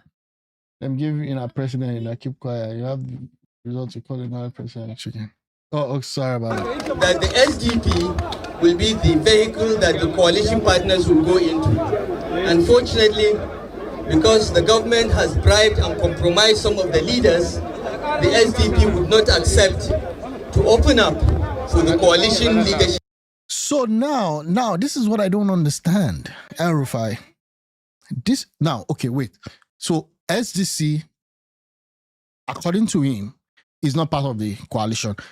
I mentioned this thing when I went to an X space yesterday and they started bashing me. LP has not opened up to the ADC coalition. PDP has not opened up to the ADC coalition. So right now, the ADC coalition is actually effectively a political party. In addition to the existing opposition party. Actually, ADC was already existing. Don't let's get it wrong. It was just kind of, cooked as rebranded for the purpose of it being a coalition vehicle. And even the guy that was the presidential candidate for ADC was saying that, you know what, I didn't like the way they took over and hijacked the ADC. But again, it's what it is. To come into the party. Happily, the ADC agreed to the terms and conditions of the coalition leadership, and on the 2nd of July we adopted the ADC and the coalition platform. Before the adoption, the SDP had some candidates for by-elections as well as local government elections in Niger State. Okay. Labour Party had candidates for by-elections as well as the governorship election in Anambra State. Okay, I'm talking about election. We all really need what really is really independent electoral. I thought INEC is independent in INEC. What happened to that? It becomes crazy and it becomes really, really, because when they actually want to when they want to do elections, and the person appointing the guy in charge is the president, how do we even confirm independence there? Accordingly, Mr. Peter Obi and I requested the indulgence of the coalition to allow us to remain in our respective parties until the conclusion of these by-elections and out-of-season elections. I'm happy to announce that as at last week, all these elections have been concluded, and for that reason, we have no reason any longer to remain in the SDP or the Labour Party. Accordingly, I informed the party of my desire to register immediately, and the national leadership of the party dispatched no less a person than the National Membership Mobilization Secretary. Okay, so that's him actually moving out. So right now, he just left SDP with nobody. I mean, there'll be one or two individuals, like, who really cares? Who really cares? Right? So he's now joining the ADC full force. And in his own summit, he said the SDP was bribed. When you have a ruling party that uses power by force, not by rules, you can't have a free and fair elections. And in case you forget, INEC is under the ruling party. Yeah. So the system is really, really messed up. It is. And also that tells to the trust that we have in the system. It's just... Senator Sadiq Yaradua to come personally and enroll me into the register of the party. A few days ago, the senator went to Adamawa, went to Jada to register Wazir Adamawa, former Vice President Atiku Abubakar. And he is here now to register me, and you'll be seeing him going around registering all the coalition leaders. My registration number is 000002 because also they're expecting millions of people to come. If it's 000002, they're expecting millions of individuals to join. Okay, we'll see how that works. MC Oloman is stuck in Lagos. But Peter Obi still won Lagos though. I mean, there's a limit to what they can do, right? If everybody stands their ground. What's the question? What are you gonna do when they declare a festival in broad daylight? What are you all? Peter Obi won Lagos now. I mean, although they're saying that the margin should have been bigger than what it is, but it's still one Lagos. So yeah. 00001 is the national vice chairman of the party, Honorable Jafaru Sani, who was the first to register amongst all of us as a member of the ADC. I want to use this opportunity to thank all of you, particularly a few people whose names I've mentioned in Hausa that played significant roles in arranging this event and again, at very short notice. Yeah, and again, what are we doing that there are bandits? And yeah, so last week we spoke extensively, covered that, followed up with what's happening in the National Assembly. To be honest with you, at this point in time, I think that it's really crazy. We're watching, we're seeing what's going to happen, but to be honest, we don't have guns to defend ourselves. Look, everyone, this Peter Obi won Lagos based on merit. I believe it was based on politics. That last election has been practiced in the 90s. Look, everyone, this Peter Obi won Lagos based on merit. I believe it was based. Yeah, Peter Obi won Lagos, right? I mean, merit or otherwise, he won. It's a mix of so many things happening, to be honest. It's a mix of so many things in that last election. I mean, the ticket itself, then also the demographics also, right? The swapped result. Which one? The one that he won? Because he won Lagos, right? Yeah. I think it's going to be still Shettima. It's going to be Shettima. It's not going to drop Shettima at this point. Except he swapped it for another Muslim. Yeah, because based on calculation, the thing about that ticket is that it was going to be very, very difficult to pick a Christian in the North if you still want the North bloc votes. So I look at it more as a statistical and political thing. I can't say unfortunately. Fortunately or unfortunately, Tinubu is from the South and he's a Muslim. So if you want to now get another person from the North as a Christian, statistically speaking, it becomes a little bit problematic. Again, I wish we're not in this kind of a situation where people just look at religion, race, and all that, but that's what has been baked into our national politics. Federal characters and all of those. Can you see a man like Tinubu conceding election? That's a good question. That's a very good question. And again, you know that he won that election without even him having the incumbency power. Though they had the incumbency party power, but not like him, because he had people against him in his party too. I was informed at 6 p.m. yesterday to be here at 4 o'clock, and I managed to get here by 5 o'clock. I apologize to the secretary and all the leaders that had to wait, but the traffic on the Abuja-Kaduna road was a bit hectic. Oh, there was traffic on Abuja-Kaduna road. I learned that road is now safe compared to what we had. Can you say a man like Tinubu consider? No, Nigerians don't want a revolution. We're too scared to die. That's why many people will be walking dead. Yeah, I mean, those that went to the Lekki toll gate now, for those that were leading that movement, a lot of them are doing fine.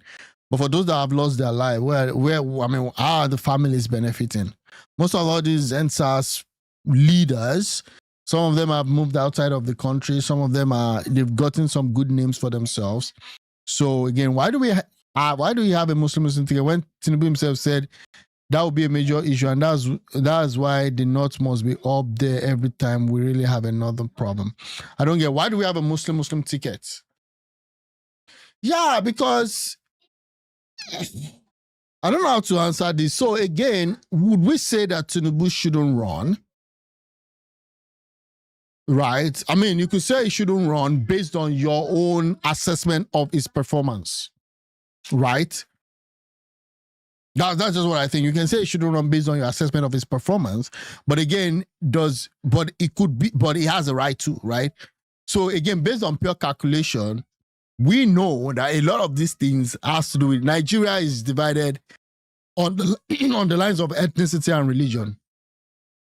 And this same Elrufai was the one going around the North campaigning for Tinubu in 2023, telling them the importance of having a Muslim ticket. And he was even joking and saying that, yeah, these people now have learned their lessons. I agree with you. It's only God, and yeah. And possibly now that Trump has also waded into the matter, maybe at least we've seen some activity since he started tweeting.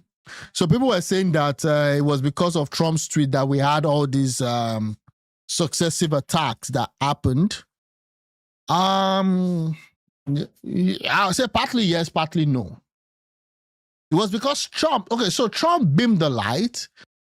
The bandits and the terrorists, they want the light. They want that effect. They want that attention. And they felt possibly that their days are over.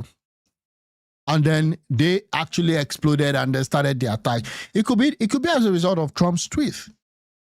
But what do we do? What do we do? I mean, it's just, so again, things happen, right? And that's just the way life is. For example, let's look at it this way. Jesus was born. When Jesus was born, God made a post. The angels made a post. Okay, so, a king is born. The wise men, moving away, coming from the far east to go see Jesus, the baby, went to the house of the king, told the king that there's a new king that is born and want to go worship him. Then the new king that is born, which is Jesus, was in a manger.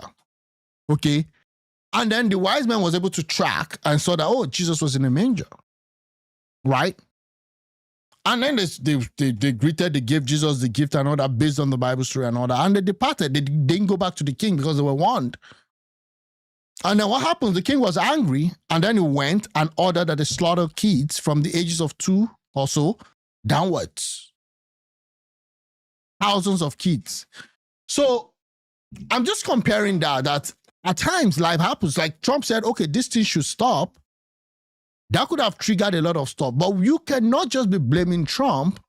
You should be blaming the people that allowed it to happen in the first place. And if there are external bodies, because we are saying that there are a lot of foreign intervention or foreign interest and all that.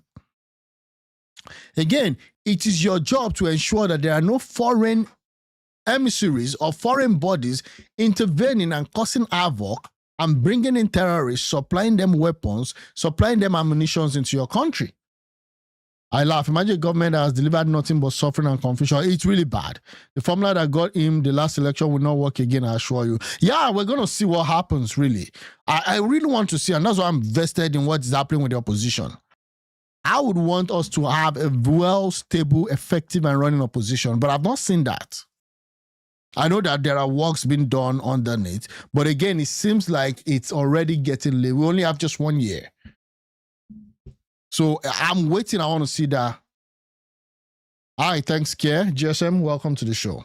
I want to call on all citizens of Kaduna State of 18 years and above to come out en masse and register with the All African Democratic Congress. By the grace of God, along with other partners, we are going to repeat what we did in 2015 when we got rid of the incompetent, thieving, stealing, and corrupt PDP administration. Okay, so what they did in 2015, the only way to remove Tinubu is to seriously lobby Trump. Wow. And that would be a very tough one. Because Trump himself does not even, he wants the killing to stop and all that. And again, another side, so people are arguing also that right now Dangote is disrupting the oil industry globally. And that has caught the attention of the global powers. So how do you square that? Dividing the country? Yeah, but I could see Ojuku's wife, the late Ojuku's wife, saying that everything's under control. They're going to work and make things happen. Yeah, private jets supplying ammunition to bandits. There are a lot of columnists, there are a lot of people, even within the army also, that are also compromised. So it's really crazy. And it's that bad. And I think that Tinubu also slow-walked this thing. He slow-walked himself into this problem. I kept on shouting about this thing so many times ago that this thing that you're leaving unattended to will be a problem. Thanks for the follow. Thank you, Joseph. I told you, I said this will be a problem. Again, I still want someone to explain to me why they allowed all these problems in the Southeast to also fester for so long. The killings and all of that. Because that thing could have been taken care of from day one.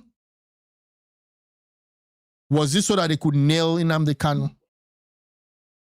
Just saying. So a lot of things is not just plain black and white. The current government in Kaduna State is led by people that have no name, no address, no surname to protect, and therefore they think the purpose of being in government is to steal and divert public funds.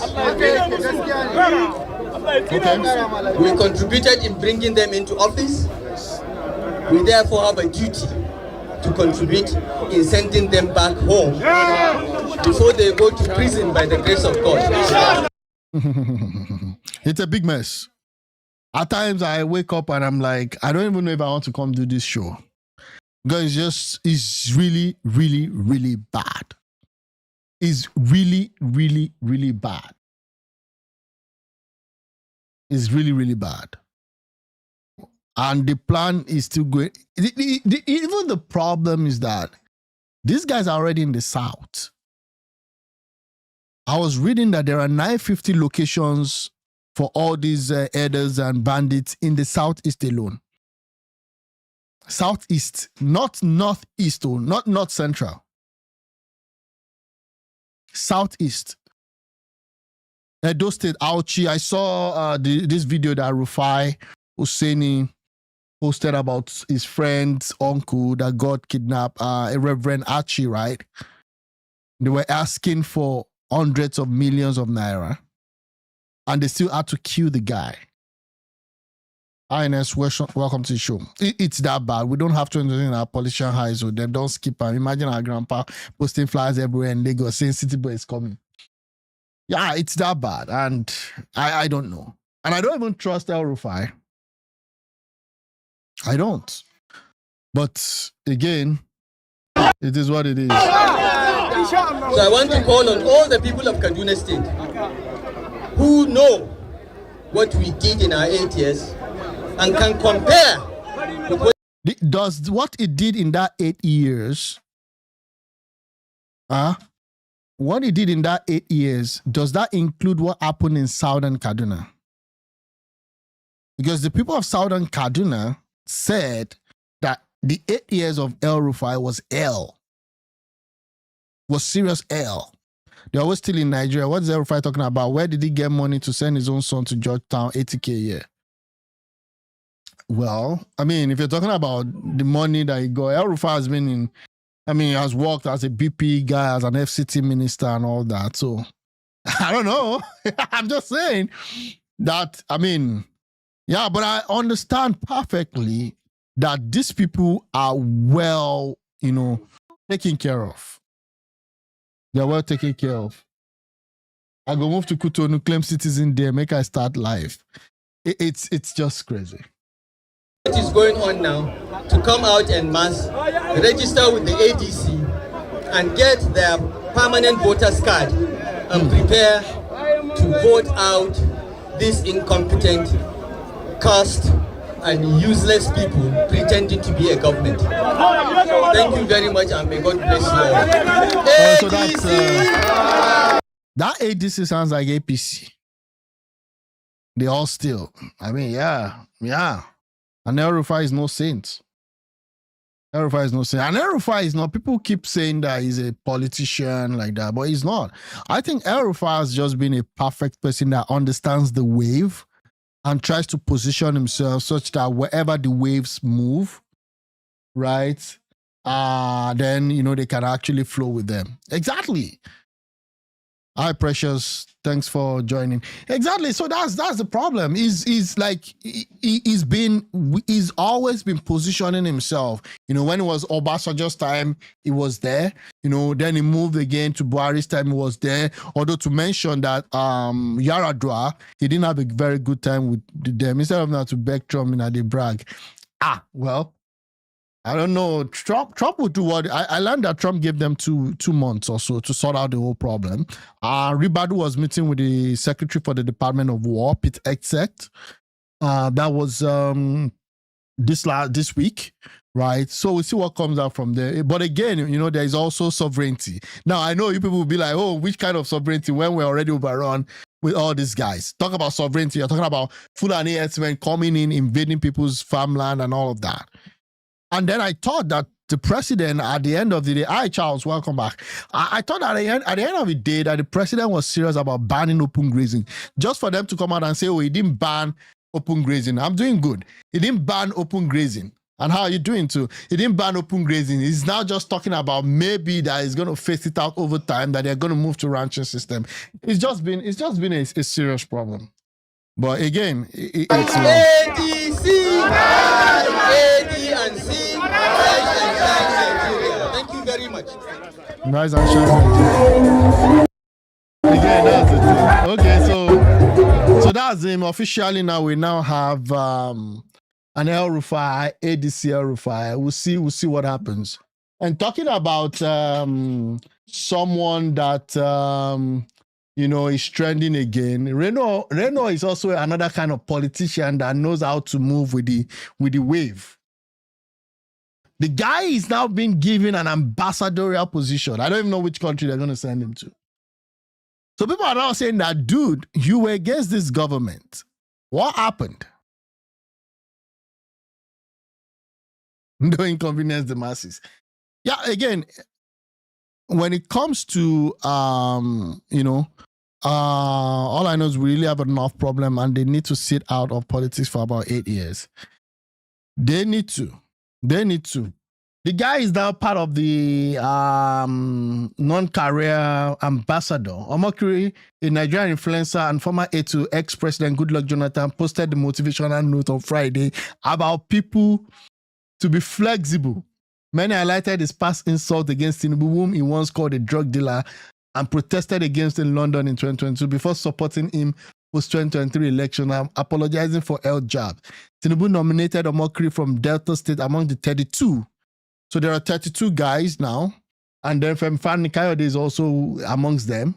And then ex-chairman Mahmoud Yakubu. That's the one I don't understand. How someone that just conducted an election is now being given an ambassadorial position. That looks somehow to me. He's now coming out with advice. To be successful, you must be flexible with everything. Everything, no principles. I mean, he's done well for himself. Yeah, he's a snitch. Yeah, I don't trust him for one sec. One thing that he knows how to do, he knows how to curate narratives just so as to achieve or get to his own end. There are some things that Tinubu does that will be like, okay, fine, this thing, well, maybe it doesn't have anything. But everything that Tinubu does, since the guy won to today, Reno Morakiri is always like, that's the best thing you could ever have. And it's perfected that thing. And the guy would do it in such a way that you'll be like, what the hell is happening? To be successful, you must be flexible with everything except God's natural law. You are not a tree. You have the ability to adjust to situations. Make peace with your enemy wherever and whenever possible. He wants us to make peace. Oh, thank you. That you quarreled yesterday doesn't mean you must roll for the rest of your days. If you have to drive a jalopy and wear the same clothes while waiting for profit or take loss to be a loss, to be the boss, then so be it. Close your mind to what people will say. People will always talk. If you listen, you too will always balk. Only what God says matter. That's Reno Mokere. I mean, another person isn't telling me. You see the picture on the screen. I took that picture. If you move to the right, you're going to see me in that picture. Bola Tinubu is a known drug lord. He has this man People are reminding him. Who is meant to be the Minister of Labour and Productivity, or rather say on productivity, who went on TV to try to hoodwink Nigerians, telling them that the charge against Bola Tinubu was just for tax, that all he paid was tax, that it had nothing to do with drugs. That is a big lie. I have the document here. Nigerians can see it. I hope you can see it on the screen here. I have the document here. It actually says, and if you look at it, it says, and that's the problem. That's the problem, right? The guy just talks and talks and talks and tries to, gaslight everybody. Tries to gaslight everybody, and it's just unfortunate. A docket, and as I'm speaking, your viewers can go on Google and fact check me. A docket is used for a criminal pending, a criminal pending. So you don't use a docket for a civil matter. And then right on the very first paragraph on this docket, it says that this is a forfeiture action under section under 21 USC section 881. USC is the United States Criminal Code. I will state it again. USC is the United. So again, I mean, it went on and on. We've all seen this before. This was when he was campaigning for Atiku, and through everything. I understand elections, right? You have to defend your master. Ambassador nominee Reno motivates citizens with a tip on how to be successful. Just be flexible with everything. I wait for Nigeria. Ordinary central bank governor sent his son to Eton boarding school for 5 years, 50K a year. The boy just finished USC Los Angeles after 4 years, 80K. That's small compared to the 753 mansions the guy was allegedly caught building in Abuja. 700 plus. It shows how bad he is. I'm telling you. He's you're very okay.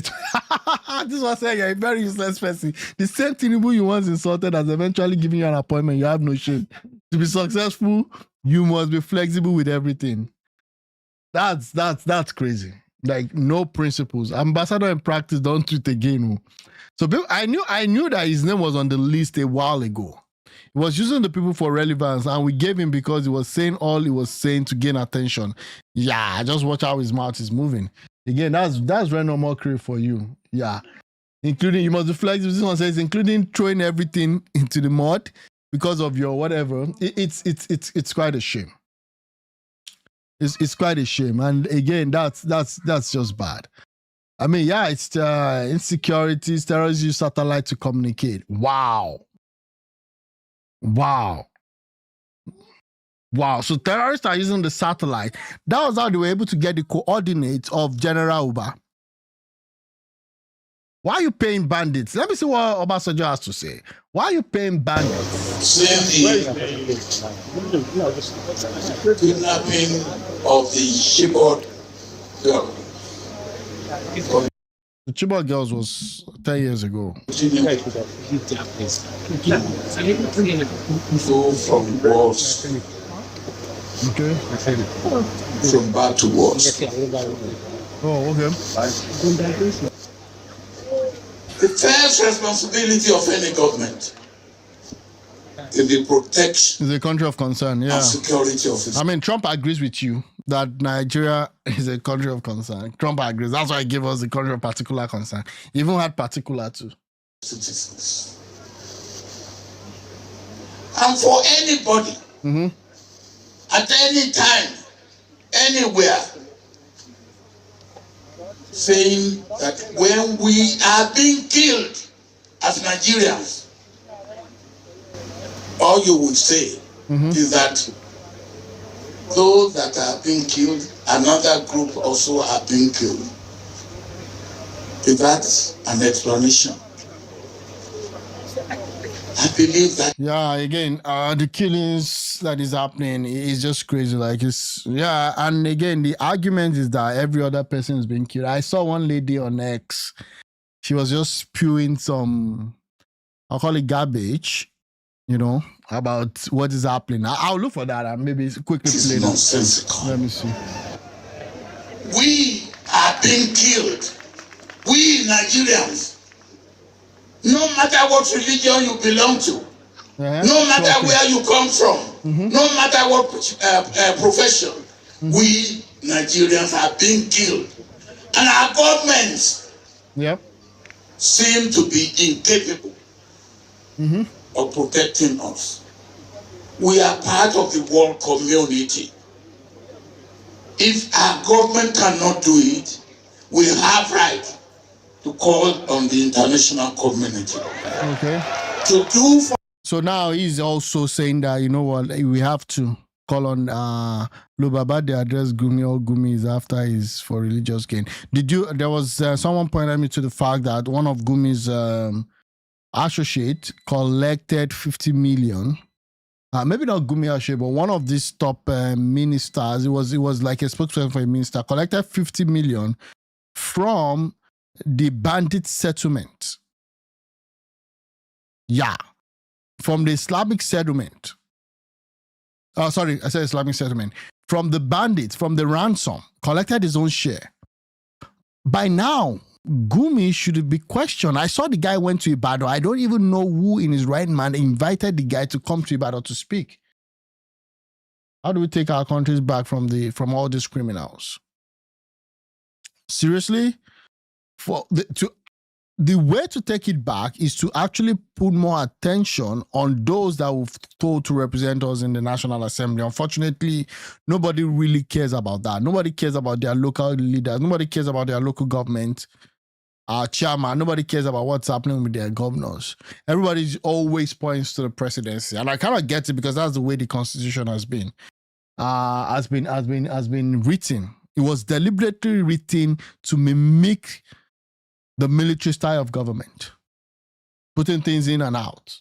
For us, what our government cannot do for us, and for anybody to say because those who are being killed belong to this region, belong to this religion, belong to this tribe, and then others too are being killed, cannot be an acceptable excuse. If we are being killed, it is the responsibility of government to do something about it. Yeah. And they have to do something fast. Like he needs to do. I felt so ashamed that Tinubu only had to move when Trump sent that thing, because I wasn't seeing anything. I wasn't seeing him doing anything. I mean, you took over River State just based on threat. Just based on threat. It wasn't as if somebody has blown up a pipeline. It was that there was intelligence that, you know, these guys were also trying to retaliate if they take this guy out, if they impeach Sim Fubara. That was the threat, right? And the guy, within one day, just declared the state of emergency. And everybody was like, what? Wait, what's happening here? You understand? And that's the problem. Okay, let me keep. Government should stop the killing of Nigerians, no matter what religion they belong to, no matter what part of the world they belong to, no matter what tribe they belong to. We are being killed. And the killing of Nigerians should be stopped. Yeah, 100%. 100%. That's the problem. We have right. We have right as Nigerians to appeal to international community to help where government cannot help us. Yeah. And we should have no apology for that. Those apologists who are saying, well, those who are killing, they are killing this type of people, and then they are also killing this type of people. That is not acceptable. And nobody should accept that.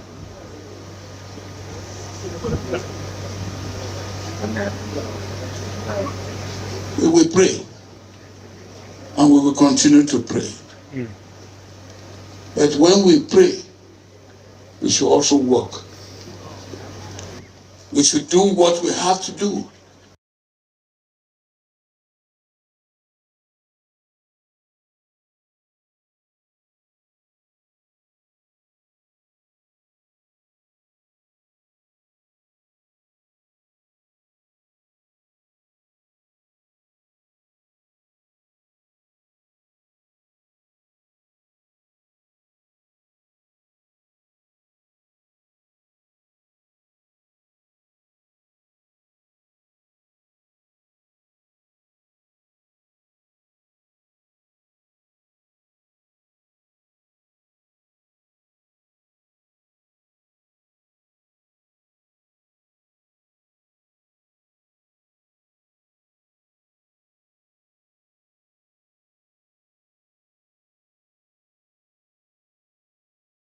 Oh, sorry about that.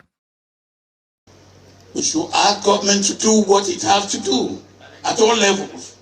We should ask our leaders to do what they have to do.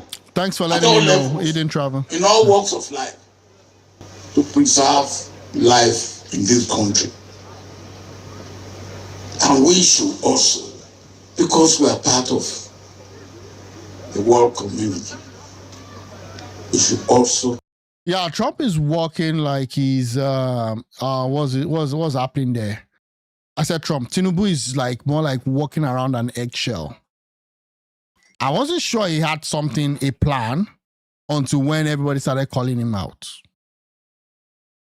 I think it was just tolerating. I don't know what the bigger picture would be. It's quite insane. I don't even know what the bigger picture would be.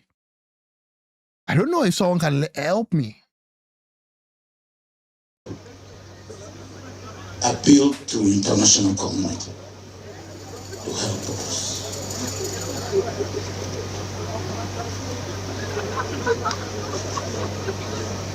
We will be irresponsible as citizens to start saying, yes, those who are being killed, and then, yes, these also are being killed.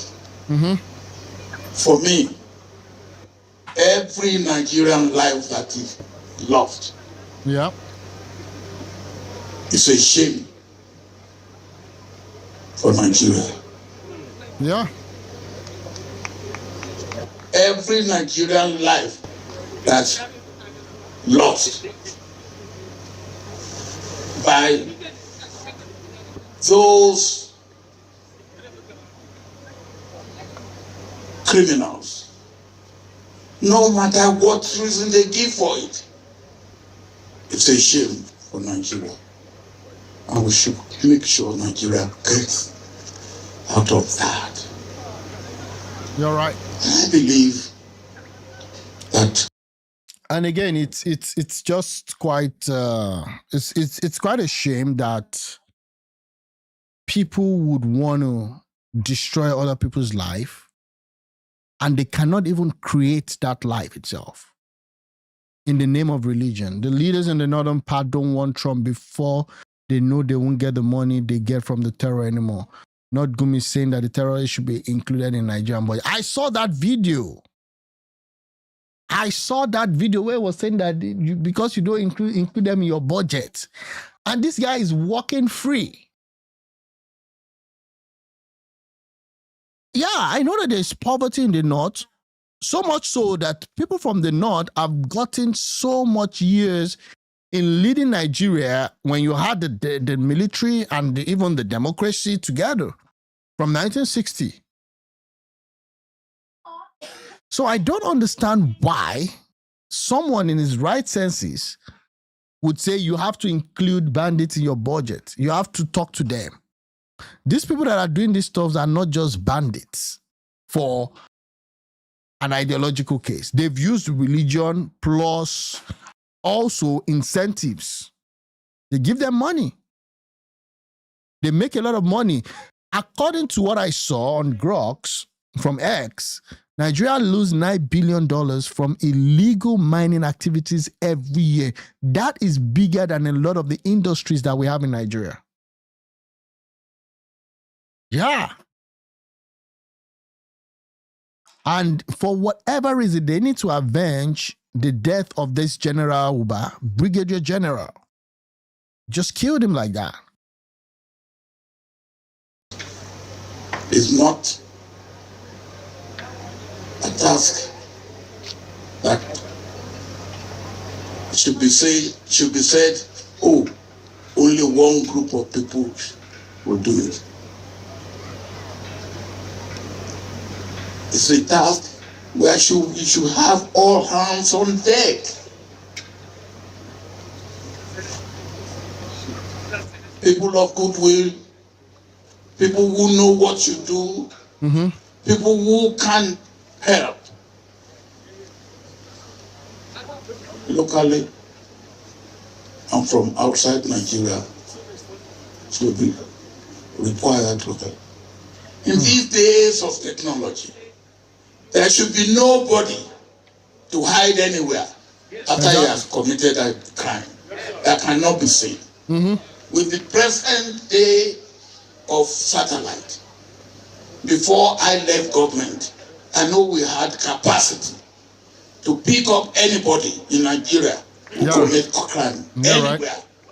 The capacity that we didn't have then is after we have identified and located such a criminal. We have no capacity to be able to pick him up without moving on land or by air. Now we have capacity. With drones, you can sleep them off. You can take them out. Why are we not doing that? Exactly. Why are we? Yeah, they use poverty as a form of control so that, I mean, at Eden Travel Tales, I agree with you. And it's so bad that in the North, you have this extreme gap between the elites, okay, and then the common man. The elite in the North are doing way, way well. And then you have the so-called masses that they've been able to hijack them. But one thing also, the North itself, when it comes to politics also, they're kind of aligned. So no matter what is happening, like they still vote in their numbers. But the same elite and the politicians that are putting them under, even at the state level and all that. And they have this loyalty that you cannot break. You cannot break. You are not apologizing. Why are we negotiating?